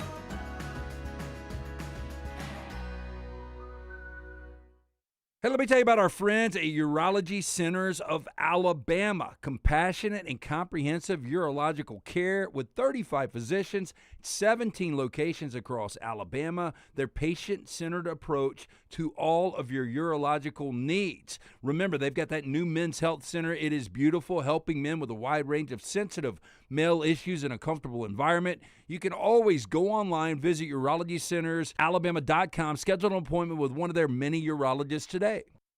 Twin Peaks is the best in the game. Here, you're in the red zone for every college rivalry and divisional matchup all season long. I mean, where else are the scenic views as good as your view of the game? Only at Twin Peaks, the #1 sports bar. Stop by the New York Butcher Shop and pick up the finest in certified Angus prime beef steaks and burgers, premium pork chops, ribs, and all-natural chicken cut to order just for you. Their chef-prepared entrees and side dishes are the perfect dinner-to-go choice for your family and are ready to heat at home. With a great selection of fine wines and desserts, the New York Butcher Shop is your one-stop dinner shop. 2 locations to serve you, Cahaba Heights and on Highway 119 in Greystone. The New York Butcher Shop, rare quality, well-done service. Hey, there's nothing worse than waking up to a plumbing problem. Don't get caught in a flooded house. Call the guys at Hemp Hill Services. Adam, Chad, and the team at Hemp Hill are the only ones I trust to fix it and fix it right the first time. Hemp Hill Services does it right and always at a fair price. For all of your plumbing, cooling, and heating needs, trust the name that Birmingham has trusted since 1954. That is Hemp Hill Services. Call now, 205-229-2090. That's 205-229-2090. Storm season is here. Make sure you have a plan of action in place right now. Greg from Pell City and Storm Restoration Roofing should be your first call when storms hit. Insurance companies love working with Storm Restoration Roofing because of Greg Nelson's name and reputation in the industry. When storms hit, call Greg Nelson. He's local, 205-542-3531. He's the home of the free no-cost roof inspection. Greg from Pell City on Facebook, 205-542-3531. It's Storm Restoration Roofing. Catch up on all of today's Next Round on demand through the podcast platform of your choice. Apple, Spotify, iHeart, or Google Podcasts. Wherever you listen, always like, follow, subscribe, and turn on automatic downloads so you never miss any part of the Next Round. Remember the name Way to Wellness if you're battling weight loss in your life. I'm Jim Dunaway from the Next Round. There was a time I was over 216 pounds until Way to Wellness helped me lose 45 pounds, and now for over 2 years, they've helped me keep that weight off. Here's their website, aplanforme.com, aplanforme.com. That's a great name for a website because there's no cookie-cutter plan. Everything is designed specifically for you. No contract, no sign-up fees, and your first consultation is free at Way to Wellness.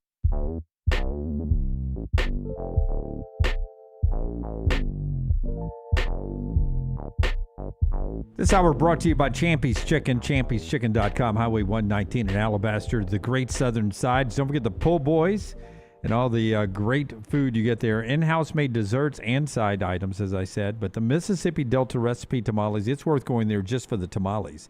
Got a little heat to them, great flavor. Really will just make that appetite go away. I get them as appetizers, 3 of them, a little side of slaw. Then I get the main 2 big breasts and all the sides that go with it. It's delicious. It's Champy's Chicken. Go by and see Sterling and the crew right now, Highway 119 in Alabaster. Bama and Bourbon is out on our video platform. You can go hear Lance Taylor and Aaron Suttles talk Alabama football. Here's Aaron and LT talking about James Smith. Earlier in the year, I thought it was a huge blow when TK wasn't at Florida State because he was the emotional heartbeat of that team. And I think he's been joined and even surpassed from a intimidating presence, an emotional hype presence by James Smith. Now, sometimes James is going to get involved in some skirmishes after the game that you probably don't want, but he brings that edge to that defense, and he's quietly making plays. But he brings, I also mentioned earlier that, there were former, Alabama celebrated the 2015 national championship team. There were guys. Because I had a chance to catch up with Jay Coker on Friday afternoon, and I know he was obviously the quarterback for that national championship. There were guys on that team that would check you if you weren't playing right. Reuben Foster, Jonathan Allen, Ryan Anderson. There were a lot of those dudes, those alphas in that locker room that you were a little scared of. I mean, that you were going to make sure that you played hard. You got to have those guys. I think James Smith's one of those guys. Yeah. You can get more of that with Bama and Bourbon right now on our video platform. Go and check that out. Show today, before we get to the trash, being brought to you by our friends at Storm Restoration Roofing. Greg from Pell City will help you. He'll get on the roof and give you a free no-cost roof inspection. That's where it all starts, but it doesn't end there. He's got a builder's license. He can help you with repairs, storm damage. He'll come out to your site and help you secure until the insurance providers get there. He's got a great relationship with all the insurance providers in the area because he and his wife have been running this company for a while. They've been locally owned for over 20 years. They're parents of 10 kids, so they understand what it's like being a homeowner and being a young family or a family of any age and how you try to make ends meet. But you got to take care of that roof, right? Because that roof takes care of you. And they'll help you with roof replacements, roofing repairs, storm damage repairs. And again, he's got that builder's license that can help you just right up front. Locally owned for over 20 years. You can call him 205-542-3531 or visit him on his website, stormrestorationroofing.com, or on Facebook simply as Greg from Pell City. Sandra, how far has this family come? We came from Baton Rouge, Louisiana. LT's Trash is presented by Bud Light. Easy to drink, easy to enjoy. Our friends from Bud Light. Just came across this pretty funny story when we were talking about fantasy football. Los Angeles Chargers tight end Oronde Gadsden II scored over 29 fantasy points in Week 7 against the Colts, but his dad didn't start him in his fantasy lineup. Former NFL wide receiver Oronde Gadsden, who spent 6 seasons with your Miami Dolphins, spoke about his fantasy football roster management in a weekly hit on 104.3 Sports Radio in Miami. Quote, "It's the second week in a row I've lost by under 10 points, and in my league they were like, what dad leaves his son on the bench?" It's a good question. He did leave his son on the bench, and it cost him the game. Apparently, even former Dolphins, Jim, don't know how to coach their team, not just current Dolphins. Yeah, take him off the list. Yeah. Mr. Beast back in the news. Your World's guy. most popular YouTuber, Jimmy Donaldson, better known as Mr. Beast, making highly ambitious move into the financial sector. Boy, I bet the SEC is going to be keeping tabs on this They'll with be his all over following. this one. Donaldson's company, Beast Holdings, LLC, has filed a trademark application for Mr. Beast Financial, signaling plans to launch a mobile banking app and online services that could fundamentally reshape how his massive young audience manages money. Now, according to Newsweek, trademark application submitted on October 13th is a comprehensive blueprint for a fine tech platform. It outlines a wide range of services, including online banking, short-term cash advances, investment advisory, and cryptocurrency exchange and payment processing. Now, by blending digital finance tools with his signature gamified approach, Mr. Beast Financial aims to challenge traditional banks by prioritizing simplicity and inclusion for a Gen Z audience who often trust creators more than corporations. Fintech is a fascinating portion of our society right now because it's the possibilities are endless. I mean, we're always going to have the central state banks of the world, obviously. Need them, I think. No, 100% you do, but fintech as well is just this horizon that I don't know that anybody, well, by nature of the word horizon, you can't see where this is going. I'm fascinated by this. Now, I would say this, like, if he's really trying to help out the younger audience and figure out how to manage money, because I think most individuals when they're younger make their biggest financial mistakes and getting their first credit card and not realizing, hey, one day I'm going to have to pay this thing off. I know I did, yeah. But if he's truly doing it for the benefit of the consumers. But think about, if you took a kid, my youngest daughter's 11 right now, going on 12, you take her and where do you want to do your banking? Oh, Mr. Beast. I mean, she'd probably pick that, right? And I'm like, yeah. What scares me is the short-term loan situation, because that makes me think that he's going to start his own. Sounds like payday loans, doesn't it? Payday loans or paying for system. He's got a plan. Yeah, he's definitely got a plan to make money. So authorities say an employee was caught on camera stealing secret recipe. Felony charge on Monday. Investigators said staff at the Mordisco, Miami noticed that 3 of the recipe books had gone missing. They reviewed their in-kitchen surveillance cameras and identified the culprit, line cook Carlos Francisco Gottberg Marquez. Police say Gottberg, 50 years old, has been stealing 2 cookbooks October 12th, a third on Sunday. Mordisco, Miami specializes in, quote, Venezuela-style steaks, appetizers, according to police. According to the arrest report, staff at the Mordisco told police Gottberg was at his second job on Monday. Report states police went to the Shoma Bazaar Food Hall to take Gottberg into custody. Staffers there say Gottberg works at a sandwich and smoothie shop that doesn't sell Venezuela food, so it's unclear what he planned to do with the books. My guess is start serving that kind of food at the sandwich shop. Brown and I actually know of a restaurant that took its broccoli slaw recipe from a very popular restaurant, and then they started their own thing. Yeah, he's right about that. Yeah. I went to it's good broccoli slaw. Yeah, it is good broccoli slaw. I don't disagree. I had that burrito that we talked about before trivia last night. Yeah. And interestingly enough, we were looking at the menu, and the menu is modeled after another menu. Oh, it looks really? Like, it's noticeable? It's a smaller place. Yeah. Imitation's the sincerest form of flattery, though, right? Yeah. As long as you're willing to accept it. Got a major Amazon Web Services outage on October 20th had the unexpected side effect of causing chaos in bedrooms across the U.S. as owners of 8 Sleep's 2,000-plus pod mattress covers found their smart beds had no offline mode and were stuck at high temperatures in odd positions in the middle of the night. Now, the outage began at around 3 a.m. Eastern when AWS reported, quote, increased error rates. By mid-morning, Down Detector had logged more than 8 million reports of disruptions affecting apps, games, and banking platforms. 8 Sleep products rely on cloud connectivity to control temperature, track biometric data. When AWS went down, users lost access to the app that manages its water-cooled coils, leaving them stuck with whatever setting was last active. Some beds overheated, others stopped cooling altogether, and several users said their devices became completely unresponsive.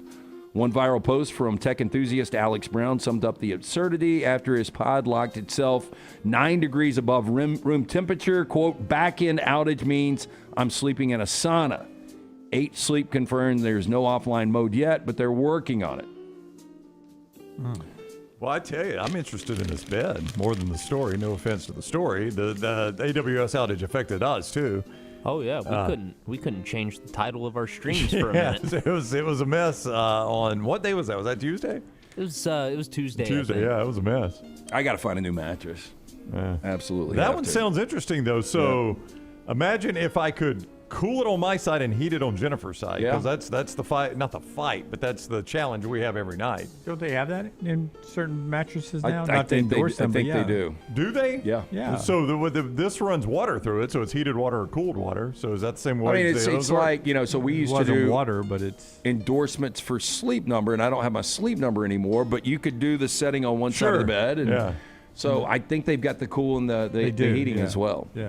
I'm interested in that because I get hot in the bed. It seems like it's been at least almost a decade they've had that. Have they? Yeah. I don't know about with water. I've got a very comfortable bed, but you can't adjust the temperature on it. And husband and wife. Some people adjust it by some people having thicker blankets on their side of the bed and thinner blankets on the other side. That's the way it works in my house. I can't get it cold enough though. Yeah. Like I want it bone chilling cold, and that ain't gonna fly. We roll at 66 degrees now when we sleep, and my side is the thicker side of blankets, and hers is the thinner side of blankets. But yes.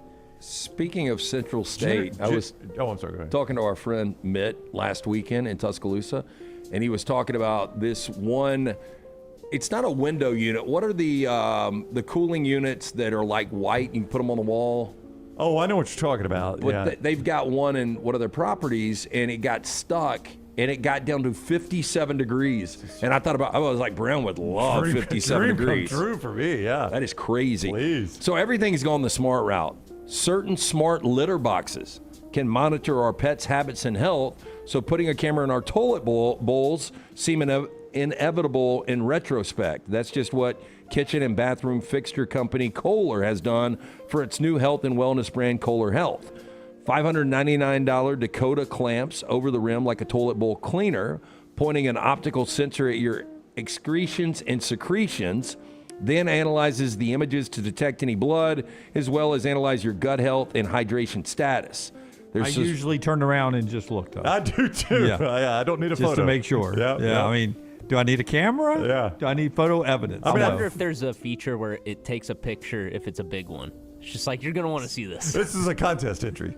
Do you, is that a man? That's a man thing. I don't know if it's a female thing, but every man looks back at his work at the end, right? Oh, I'm sure. I mean, not every time. I don't every time, but occasionally, I mean, you're going to look back there just to, for your own Make sure health. there's no blood. Yeah, health check. Yeah, health check. I don't know if I need a camera for this. So this is just another one of these cash grabs, and ultimately maybe it is good for your health, but the subscription fee is between $70 and $156 per year. Yeah. And the camera itself is $500?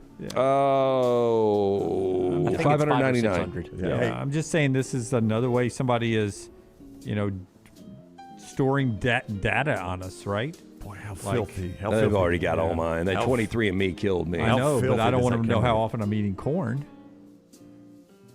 It does not digest well, by the way. Corn does not. How Somebody filthy at does the that camera NSA's get? got it in a spreadsheet. Yeah. How often Jim eats corn? Yeah. Jim, that is once every 3 weeks. It is Fiesta Soup Week at the house. I love Fiesta Soup. Yeah. So at toilet time, you sign in via a fingerprint sensor so the device knows who's using the facilities. Then check in with the app for the day's analysis. What am I in prison? The day's analysis and trends over time. Wait until you're off the pot, though, before you start doom scrolling your health. Device has a removable, rechargeable battery and uses a USB connection. Is anybody thinking about doing, like, if you got to go to the bathroom really bad, am I thinking about signing into an app? No. Nope. No. It's the last thing on my mind. And tell me, is this like the those cameras that are in NASCAR that like at Talladega that sit on top? Is it going to have something that goes across and cleans its screen so I can get a clearer picture? Because you're going to need that on mine occasionally. Yeah, the filter or the wipe I filters. just don't need another fee. I downloaded that rocket thing, but I haven't gone through to see what I'm spending. Speaking of rockets. Has anybody done that? Like, have y'all gone through? Because I'll get hit Marketplace for $34, Apple for $19.99, Apple for $4.99. It's nonstop, and it's 3 or 4 times a day. I just assume they're all something I've agreed to at some point, Lance. Yeah, I got to clean Maggie. it up. I got Maggie the Aura ring. It was either this past Christmas or the Christmas before, so it tracks everything with her. Does she still wear it? Does she like it? Oh, I've seen people wear those. She loves it. She loves it. You know what else is really popular is those Whoop bracelets. Yeah. That a lot of the golfers wear. But I noticed, I think every coach that we talk to at Ballin' About will have one on. So the coaches are now wearing them too. Whoops. The whoop, whatever bands. it is. Whoop bands, yeah. Yeah. But the Aura rings, yeah. It gives. I got an alert set that if she is not in a good mood, it lets me know. Red alert. Yeah. Go to the golf course. She knows you're within cracked the 20 code feet there. of her. Yeah, the Aura ring, it just automatically books me a tee time after work. Jim, would you like to play 36 today? Bad mood warning. Tee time booked at Benbrook, 12:30. Good luck. Technology's great. That's trash.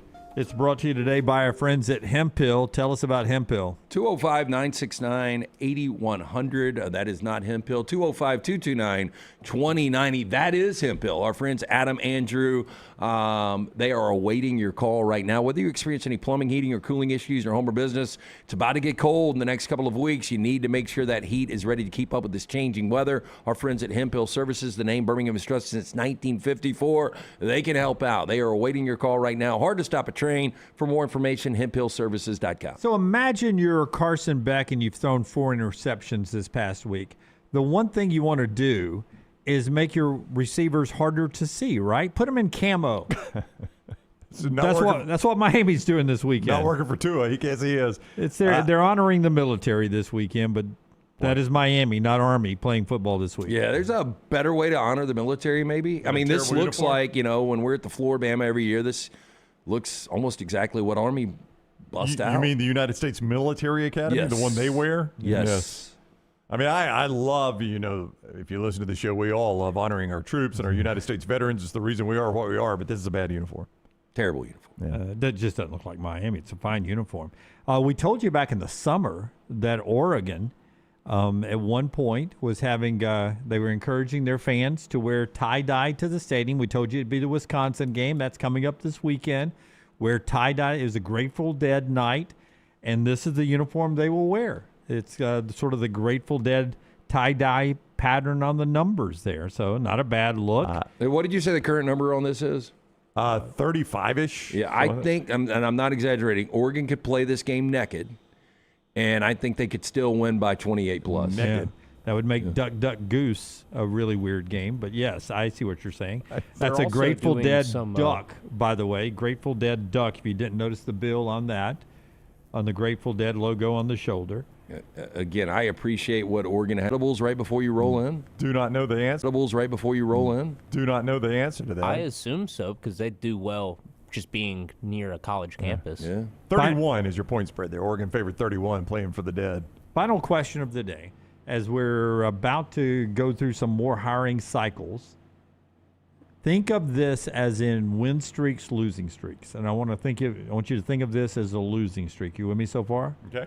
Which SEC team since 2000 has the longest losing streak of hiring bad coaches in a row? I've thought of a couple. Now, Alabama early on, before they hired Saban in 2007, was probably leading the way, right?